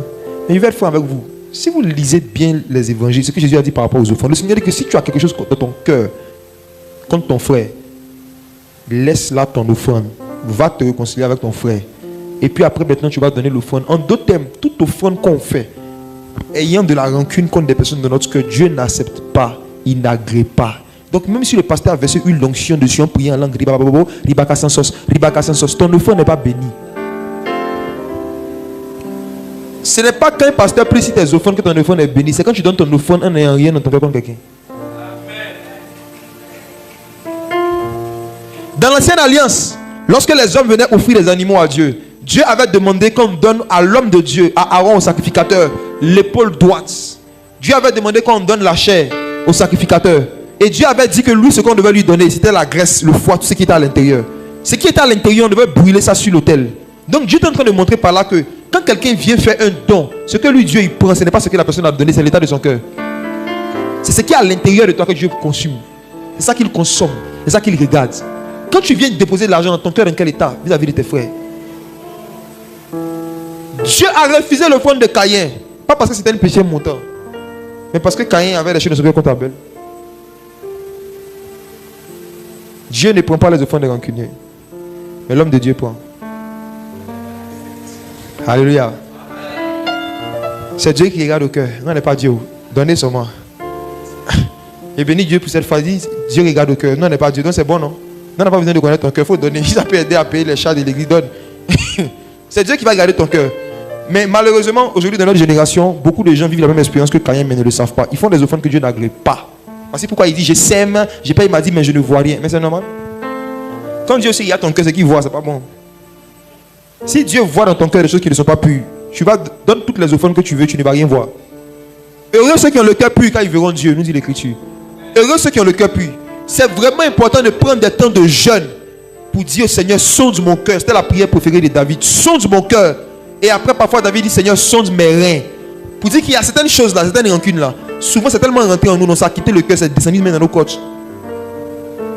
Il y a des fois, tu en veux aux gens quand tu as une suffisance rénale. Il y a des rancunes dont vous ne vous souvenez plus. Parce que ça n'est plus dans votre cœur, c'est dans vos reins. C'est pour ça que vous ne pensez pas à ça. Mais comment tu sais que tu as quelque chose? C'est que lorsque tu vois la personne, ou quand tu penses à la personne, il y a un feu qui brûle en toi, mais ce n'est pas pour Dieu. Quand tu vois quelqu'un, et puis ton cœur brûle, ou bien ton humeur change, tu deviens nerveux, ça veut dire que tu as encore quelque chose dans ton cœur contre la personne. C'est le test du cœur pur, c'est le fait d'accepter de rencontrer les personnes qui nous ont blessés. Le test du cœur pur, c'est le fait d'accepter d'être assis dans la même pièce que les personnes qui nous ont humiliés. Voir comment ton cœur va réagir. Comment ton cœur va réagir. S'il y a la présence d'un être humain qui te met mal à l'aise dans ton cœur, c'est que tu as quelque chose contre la personne. Tu sais pourquoi? Jésus a le cœur pur. Malgré ce que les démons lui ont fait, les démons l'ont trahi. Il n'a pas gardé rancune contre eux. Donc la preuve, actuellement comme ça, Jésus est là, n'est-ce pas? Les démons aussi sont là. Est-ce que Jésus est mal à l'aise? Chaque programme, Jésus fait, les démons viennent.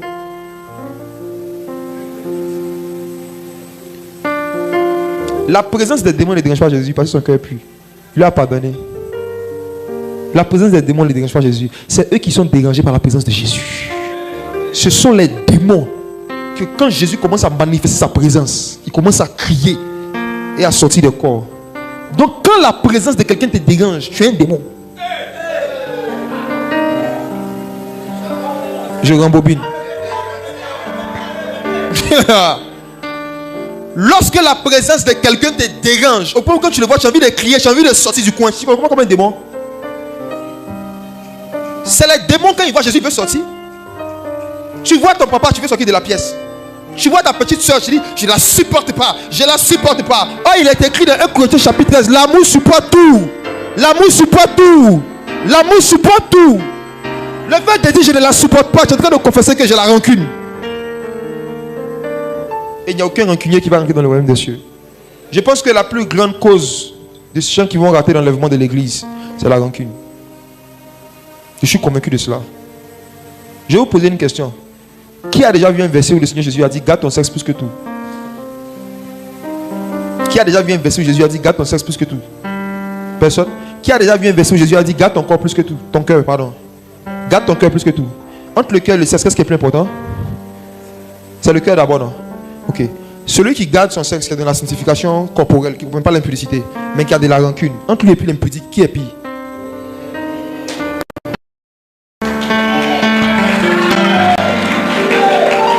Les bouddhistes, si vous regardez la façon dont ils prient, là, ils prient en fermant leurs jambes.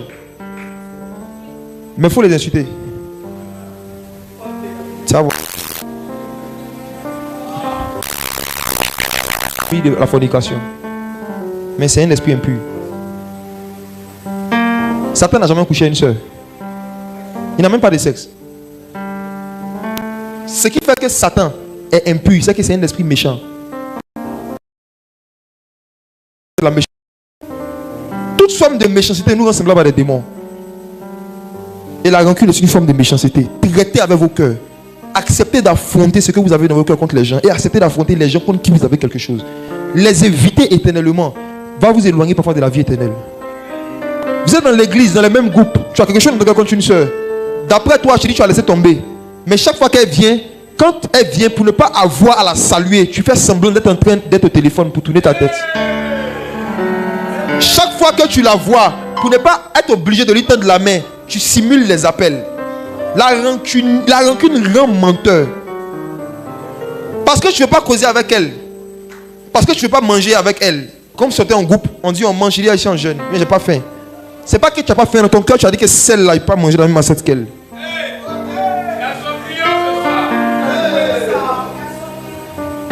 Ce qui obstrue et bloque les problèmes des pasteurs qui sont sérieux, c'est les problèmes entre les chrétiens.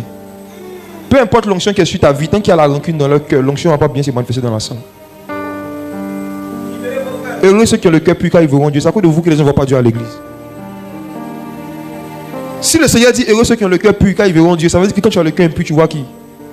Tu vois qui? Si tu es quelqu'un qui a l'habitude de faire des songes, tu vois des monstres, ça veut dire que tu as un sale cœur. Si tu as l'habitude de faire des songes, toi tu ne vois que les sorciers, tu ne vois que le diable, c'est que ton cœur n'est pas pur. Quand tu as le cœur pur, tu vois les anges. Tu vois Dieu. Toi, tu n'as jamais fait de songe, tu as vu les anges. Toi, chaque fois, tu vois ta grand-mère, ta tante. Toi, tu vois que les sorciers. Toi, tu as la liste, tu as le répertoire, la nuit de tous les sorciers de la famille. C'est parce que ton cœur n'est pas pur. Heureux ceux qui ont le cœur pur quand ils verront Dieu. Il y a quelqu'un qui est en train de m'écouter. Tu as l'habitude de te vanter dans ton cœur, d'être quelqu'un que tu dis, bon, quand quelqu'un est sorcier, là, je vois. Quand quelqu'un est louche, là, moi, je vois. Tu penses que c'est une qualité?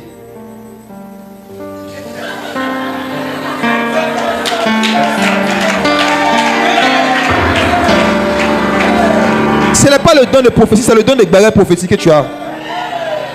Ce n'est pas le don de prophétie authentique. Quand ton cœur n'est pas pur, tu vois que les esprits impurs. Quand ton cœur n'est pas pur, ton esprit ne voit que la mort qui doit arriver aux gens, les maladies, tu ne vois que les mauvaises choses. Pourtant, ton cœur n'est pas pur. Mais heureux ceux qui ont le cœur pur, ils verront Dieu. quand on dit Dieu, il y a le Père, il y a le Fils, il y a le Saint-Esprit, il y a les anges, il y a le royaume. Quand ton cœur est pur, tu vois de plus en plus des choses qui concernent Dieu, qui concernent son royaume. Dernière partie du message. Je vais te donner 2 raisons profondes pour lesquelles Dieu permet qu'on vive des blessures. Première raison, c'est pour être avec nous. Cette vérité m'a tellement délivré, même encore ce matin. Isaïe 57, verset 14. Pourquoi Dieu permet que même après la conversion, on continue de vivre certaines injustices, certaines frustrations? La réponse est dans Isaïe chapitre 57, verset 14. Waouh, ça va délivrer quelqu'un, c'est pour être avec nous. Isaïe 57, verset 14. Attendez. On dira, frayez. Tu es sûr que c'est ce que tu as pris? Oui, Isaïe 57, verset 14. Attends, je vérifie quelque chose. Donne-moi le verset 15, je vais voir. Verset 15, allons au verset 15. Car ainsi parle le Très-Haut, dont la demeure est éternelle, Oui. et dont le nom est saint. Wow. J'habite dans les lieux élevés, Dieu dit, en fait, à la base, j'habite dans les lieux élevés et dans dans la sainteté. Normalement, voici ma maison. Mais, regardez le mais. Vas-y. Mais je suis avec l'homme, contrit et humilié, Waouh. afin de ranimer les esprits humiliés, afin de ranimer les cœurs contrits. Contrit, ça veut dire blessé. Le passage est trop puissant. Dieu dit, normalement, moi, ma maison, en fait, ce sont les lieux élevés et la sainteté.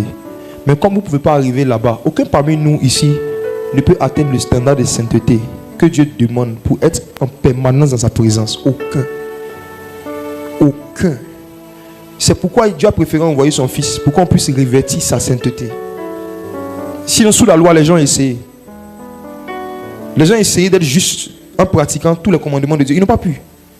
Donc, dorénavant, Christ est devenu notre justice. Et nous qui avons revêtu Christ, c'est grâce à son vêtement là qu'on arrive dans la présence de Dieu. En fait, Christ est notre Ésaü. Jacob a pris l'identité d'Ésaü pour recevoir la bénédiction d'Isaac. Et c'est parce que nous avons pris l'identité de Christ que quand Dieu nous regarde, il nous confond avec Jésus. Quand Dieu te touche, tu as la voix de Sandra, mais tu as la peau de Christ, tu as la peau d'Ésaü. Isaac avait dit quoi à Jacob? C'est la voix de Jacob. C'est-à-dire quand tu pries là, c'est Jacob qui prie. Mais quand j'ai décidé de te toucher, je sens la peau d'Ésaü. Prophétisé par là la justification qui allait venir par le Messie. On allait continuer, c'est vrai, de prier avec nos voix.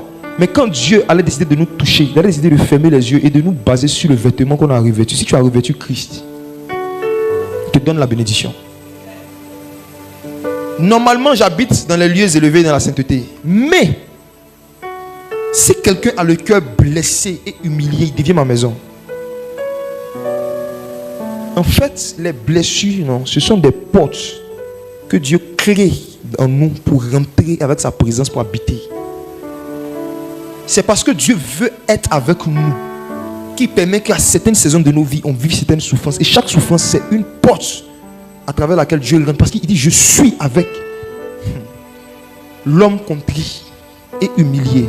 Si je veux emmener la révélation loin, homme de Dieu, est-ce que tu sais que dans l'hébreu, le mot avec là n'existe pas? C'est pour donner un sens à la phrase qu'on a mis ça. Si on veut prendre l'hébreu littéralement, Dieu dit, mais je suis l'homme blessé et humilié. Quand Dieu a rencontré Moïse, Moïse a demandé son nom. Comment tu t'appelles? Dieu dit, je m'appelle je suis. Ce nom-là signifie que Dieu peut être ce qu'il veut. Il peut prendre la forme qu'il veut. Et Dieu peut décider d'être un homme blessé et humilié qu'on appelle Jésus. En fait, ce verset parle de Christ aussi. Je suis l'homme blessé et humilié. Dieu a pris une forme humaine et il a été blessé et humilié par les hommes. Et chaque fois qu'il voit sur la terre un de ses fils qui est dans le même état, il se reconnaît en lui, donc il vient habiter avec lui. Donc, la raison pour laquelle le Seigneur va permettre, il va permettre encore qu'à certaines saisons de nos vies, on soit blessé et humilié, c'est parce qu'il veut être avec nous. Je suis. Le Dieu qui s'appelle Je suis. Vous allez voir que Dieu avait donné une loi qu'on appelle la circoncision, n'est-ce pas? Dieu avait ordonné que lorsque les enfants naissent, qu'on puisse couper le prépuce, c'est-à-dire infliger une blessure volontaire aux enfants garçons.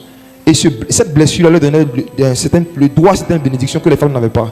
En fait, sous la loi, les femmes, excusez-moi, Je vais vous expliquer pourquoi est-ce que pendant longtemps, il y a des droits que vous n'aviez pas en société. C'est parce que vous n'étiez pas blessé. Quand un enfant naissait le 8e jour, là, on le blessait, on coupait son prépuce. Couper prépuce, c'est pas couper ongle. C'est pas couper ongle. Qui a déjà assisté à la circoncision d'un enfant? Est-ce que c'est facile même à regarder? Moi, le jour où j'ai circoncis mon fils, j'ai l'impression que c'est moi-même qui est en train de m'évanouir. Il a dit que il était dans ma main. On m'avait recommandé à Aoussa, il est venu à la maison. Pendant qu'il faisait là, moi, j'étais en train de partir. Aoussa me m'attrapait. On dit attraper l'enfant, moi aussi. J'attrape l'enfant, moi aussi, on m'attrape aussi. Mais la manière dont le petit criait, c'est que je voyais, il ne peut pas regarder ça. Cette blessure-là qualifiait automatiquement les mâles à avoir droit à certaines choses auxquelles les femmes n'avaient pas droit dans la société. Maintenant, pour pouvoir réparer ça, Jésus vient sur la terre. Et puis Christ, non, lui-même, il se fait blesser sur toutes les parties de son corps. Pour nous tous. Et il dit que tous ceux qui croient en lui, nous avons été crucifiés avec Christ. Ma soeur, tu as été crucifié avec Christ. Tu as été blessé avec Christ. C'est par ces maîtrisures que nous sommes guéris. Dans le monde spirituel, ce qui fait qu'aujourd'hui, que ce soit homme ou femme, on a les mêmes droits. C'est parce qu'on a les mêmes blessures par Christ. On a tous été crucifiés en Christ. On a été blessés avec lui. Chaque coup que Jésus prenait, c'est toi qui le prenais, c'est moi qui le prenais. On tapait les membres de son corps et nous sommes son corps. Il a été blessé sur tous ses membres. Et c'est ces blessures-là qui ont donné accès à la guérison. Dieu va continuer parfois de permettre certaines souffrances dans ta vie. Pourquoi? Parce que la souffrance met à jour l'humilité.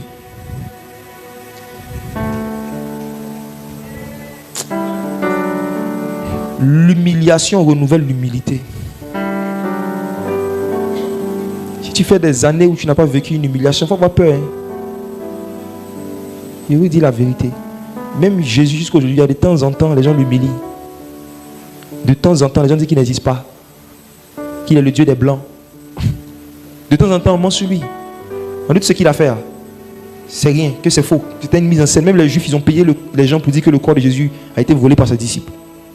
Jusqu'aujourd'hui, Jésus, de temps en temps, on ment sur lui. Et toi? Vive une vie où tout le monde t'aime. Tu penses que c'est normal? Même Dieu, ce n'est pas tout le monde qui l'aime, malgré qu'il est parfait. Quand tu es dans un environnement où pendant des années, tu n'as pas d'ennemis, ça montre que tu ne peux pas rentrer dans ta destinée. Une femme qui n'a pas d'ennemis est une fille. Un homme de Dieu qui n'a pas d'ennemis, c'est un garçon du Père. Tu es un garçon de Dieu. Parce que, je t'assure, Jésus a des ennemis. Il avait, il en a jusqu'à aujourd'hui. Je ne peux pas marcher avec lui, il peut être aimé par tout le monde. Ce n'est pas possible. Quelqu'un ne peut pas haïr Soro. Son nom est sorti. Tu seras son bras droit. Et puis les personnes vont t'aimer toi. Et puis lui, ils vont le haïr. Ce n'est pas possible. Hein. Tu ne peux pas être proche de Jésus à un certain niveau et ne pas vivre ce qu'on appelle la haine sans cause. Ils m'ont haï sans cause. Il y a des gens qui vont te voir comme ils vont dire c'est là. Ils n'aiment pas sa tête. On dit pourquoi? On dit, elle fait malin. Je n'ai jamais compris cette phrase. Ça veut dire quoi? Quand des gens veulent te détester pour rien, quand des démons inspirent aux gens de te détester, et même ils n'arrivent pas à expliquer parce qu'il n'y a pas de raison. Donc ils vont chercher des raisons. Et parmi les raisons qu'ils cherchent, la phrase que Satan les porte beaucoup en Côte d'Ivoire, ils disent il fait le malin. Ça veut dire quoi, faire le malin? Ça démarche, non? Elle est toujours en perruque. C'est l'argent de ton papa pour payer perruque. Je vais vous dire quelque chose. Hein. Quand Satan veut vous monter comme des soeurs, comme des frères, il va vous pousser à les détester pour des choses qui ne vous font pas dépenser. Des choses qui ne vous regardent pas. Pour des choses qui ne vous regardent pas. Et tu vas penser que c'est à cause de ça que tu le dis. C'est pas ça, c'est un démon qui est en train de t'inspirer quelque chose pour rien. Un jour après un programme, il y a une petite fille, elle vient me voir. Elle dit non, je vais te parler. Puis elle est en pleurs. Il dit non, il faut te calmer, on va causer. Elle lui a demandé pardon. Il ne la connaît même pas. Il dit qu'il la voyait comme ça, il ne connaissait pas son nom à l'époque. Il dit il y a quoi? Il lui a demandé pardon parce qu'il était haïssé, mais il a décidé de te pardonner. Il dit toi, c'est tu me haïs. Toi, c'est tu me pardonnes. Il t'a fait quoi? Il dit on a déjà causé ensemble. Elle dit non, jamais. Il dit mais qu'est-ce qu'il t'a fait? Elle dit non, que quand il venait, quand il te regardait, il trouvait que tu faisais tout malin, non, ça m'énervait. Oui.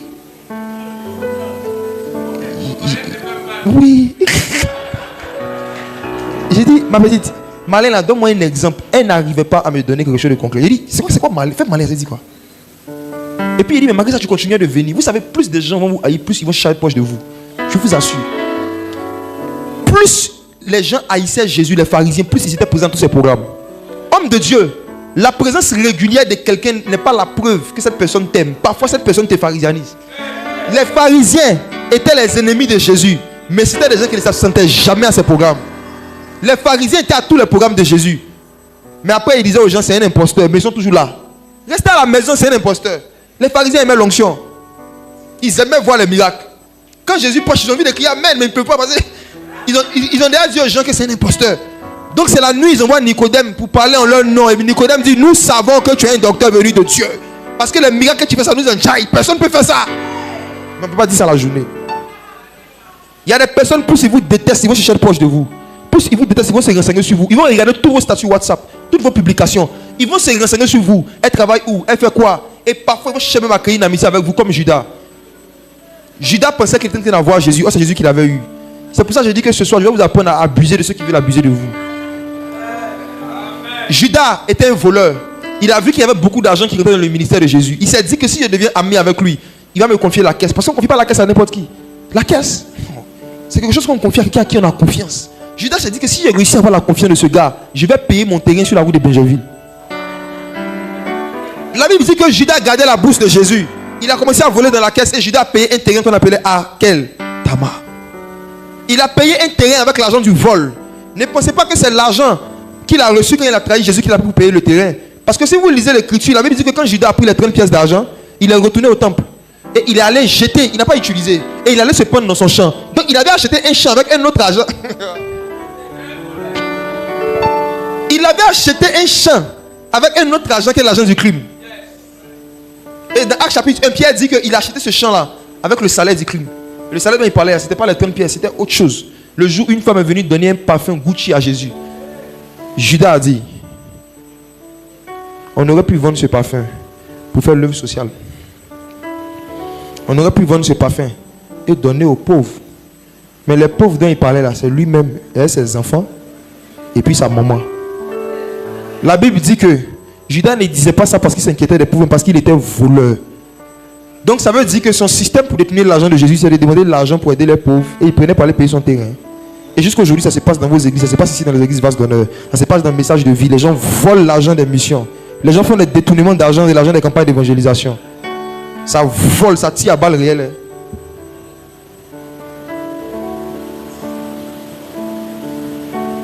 Il y a des personnes différentes des messages de vie. Comme les élections sont venues me voir pour se confesser. Qu'ils ont volé l'argent des missions. J'ai dit, vous pensez que vous êtes en train de voler le pasteur Mohamed? Or, vous êtes en train de voler des démons. Oui. Je l'ai expliqué. Il a expliqué comme ça. Une que j'ai dit, tu sais. Derrière chaque argent, il y a un esprit. Derrière l'argent, il y a un esprit. Et quand tu prends l'argent illégalement, si c'est l'esprit de Dieu qui a poussé les gens à donner cet argent, l'esprit de Dieu qui derrière ça, c'est un autre esprit qui vient et tu vas lui à la maison. Tu penses que tu as volé l'argent, tu as volé un démon. Et j'ai dit à l'une d'entre elles que tu sais, la repentance dans ce genre de cas-là, ce n'est pas juste venir dire, je reconnais, et puis tu as bouffé, puis c'est fini, c'est trop facile. Quand Zachée qui était volé a rencontré Jésus, il dit, Seigneur, si j'ai volé des personnes, je vais rembourser. Je lui ai dit, le montant que tu as pris, il faut évaluer. Et puis tu rembourses secrètement. Tu as volé secrètement, tu rembourses secrètement. Tu mets ça dans la caisse chaque mois, jusqu'à ce que ça arrive. C'est ça qui est la repentance.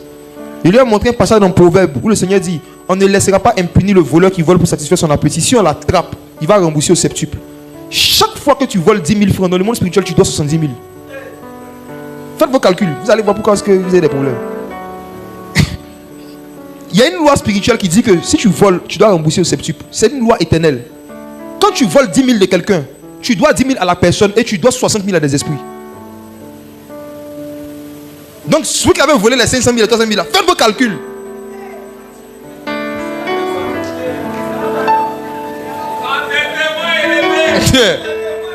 Voici pourquoi dans la caverne d'Adulam, il y avait les créanciers. Parce que ces gens-là, quand ils ont fait les calculs, ils ont vu que ça ne les peut pas payer. Ils ont décidé que David devient le chef, c'est mieux. Il y a des personnes qui ont le cœur brisé par leur propre dette. Quand ils voient le nombre de personnes à qui ils doivent, ils ne savent pas c'est quand ils vont finir de travailler, qu'ils vont finir d'économiser pour faire. Donc parfois, il y en a qui ont envie de se suicider. Il y en a qui ne viennent plus à l'église. Il y en a qui fuient les frères et sœurs parce qu'ils sont devenus des doyens, ils doivent trop. Et Dieu voudrait utiliser l'église comme Adulam Quand le Seigneur dit qu'il va t'utiliser pour libérer les captifs, ce n'est pas seulement chasser les démons. Il y a des personnes qui sont captives de leur crédit, de leurs dettes. Dieu veut te donner une puissance financière pour que tu aides aussi les gens à payer leurs dettes. C'est un ministère, je vous assure. Hein. Aider les gens à payer leurs dettes, c'est un ministère. Dieu peut vous donner les moyens pour que vous enlevez des dettes sur la tête, sur la conscience de certaines personnes. Ils seront plus captifs. Qui veut que Dieu l'utilise comme ça? Mais si dans ton cœur, tu as pour projet d'utiliser ton argent pour te venger, à quel moment tu vas te venger et puis il va rester monnaie pour aller aider les gens. Si tu as à cœur d'utiliser ton argent pour montrer aux gens que tu as réussi, à quel moment tu as fini de faire payer à gospel là, pour montrer aux gens, et puis est-ce que tu auras la monnaie encore pour aider les personnes? C'est pourquoi plus on renonce à certaines choses qui sont dans nos cœurs qui ne sont pas bien, c'est facile pour Dieu après de pouvoir nous utiliser puissamment. Heureux ceux qui ont le cœur pur, car ils verront Dieu. La deuxième raison pour laquelle Dieu permet qu'on vive des blessures, c'est pour nous guérir nous-mêmes de certains défauts. Il y a un principe ancien qui existe, ce qu'on appelle la guérison par la blessure. C'est-à-dire, on te blesse pour te guérir. On te crée un petit problème pour te délivrer d'un grand problème. Volontairement, on te crée un problème parce qu'on veut te délivrer d'un problème. C'est cette technique que les chirurgiens utilisent jusqu'à aujourd'hui. Si tu vas voir un chirurgien qui dit par exemple que tu as l'appendicite, qu'est-ce qui va se passer? Il va te blesser. C'est ce qu'on appelle l'opération, mes frères. C'est une blessure volontaire. On va ouvrir ton corps pour enlever une maladie. Et puis on va refermer. Quand on va fermer là, tu vas dire le chirurgien m'a blessé, il m'aime pas, il m'a rejeté. On doit te rejeter sur le lit, te jeter, te rejeter, t'empêcher de passer, de te blesser. C'est pour te guérir. Et il y a certains parmi vous, si Dieu n'avait pas permis que certaines personnes vous blessent, il y a certains défauts qui n'allaient jamais corriger dans votre caractère. Il y a des blessures là, c'est des chirurgies spirituelles. Il y a certains ici, vous êtes devenus, vous savez vous occuper d'une maison parce qu'on vous a bien chicoté pour laver par terre. Il y a des jeunes qui n'allaient jamais savoir laver leurs caleçons si on ne les avait pas giflés à cause de ça. Il y a des femmes qui n'allaient jamais savoir préparer si elles n'avaient pas eu quelqu'un qui les maltraitait, si elles avaient fait de nourriture. Vrai ou faux? Il faut reconnaître qu'il y a des vertus que tu as aujourd'hui. Il y a des défauts qui sont corrigés en toi aujourd'hui parce que quelqu'un t'a blessé un peu.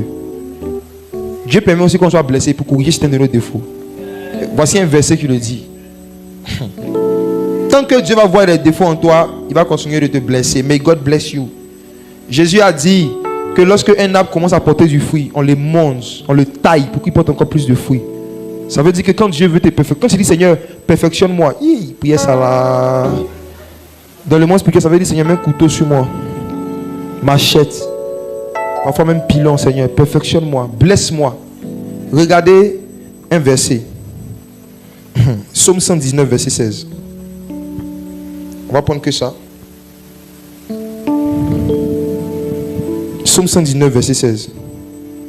Psaume 119, verset 16. Oui. Je fais mes délices de tes statuts. Je n'oublie point ta parole.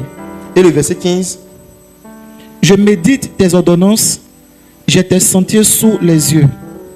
Ok, bon, les psaumes là, souvent les versets bougent un peu. Le verset que je cherche, c'est le verset où David dit: avant d'avoir été égaré, j'oubliais tes statuts. Avant d'avoir été châtié, je m'égarais. C'est le psaume que je cherche.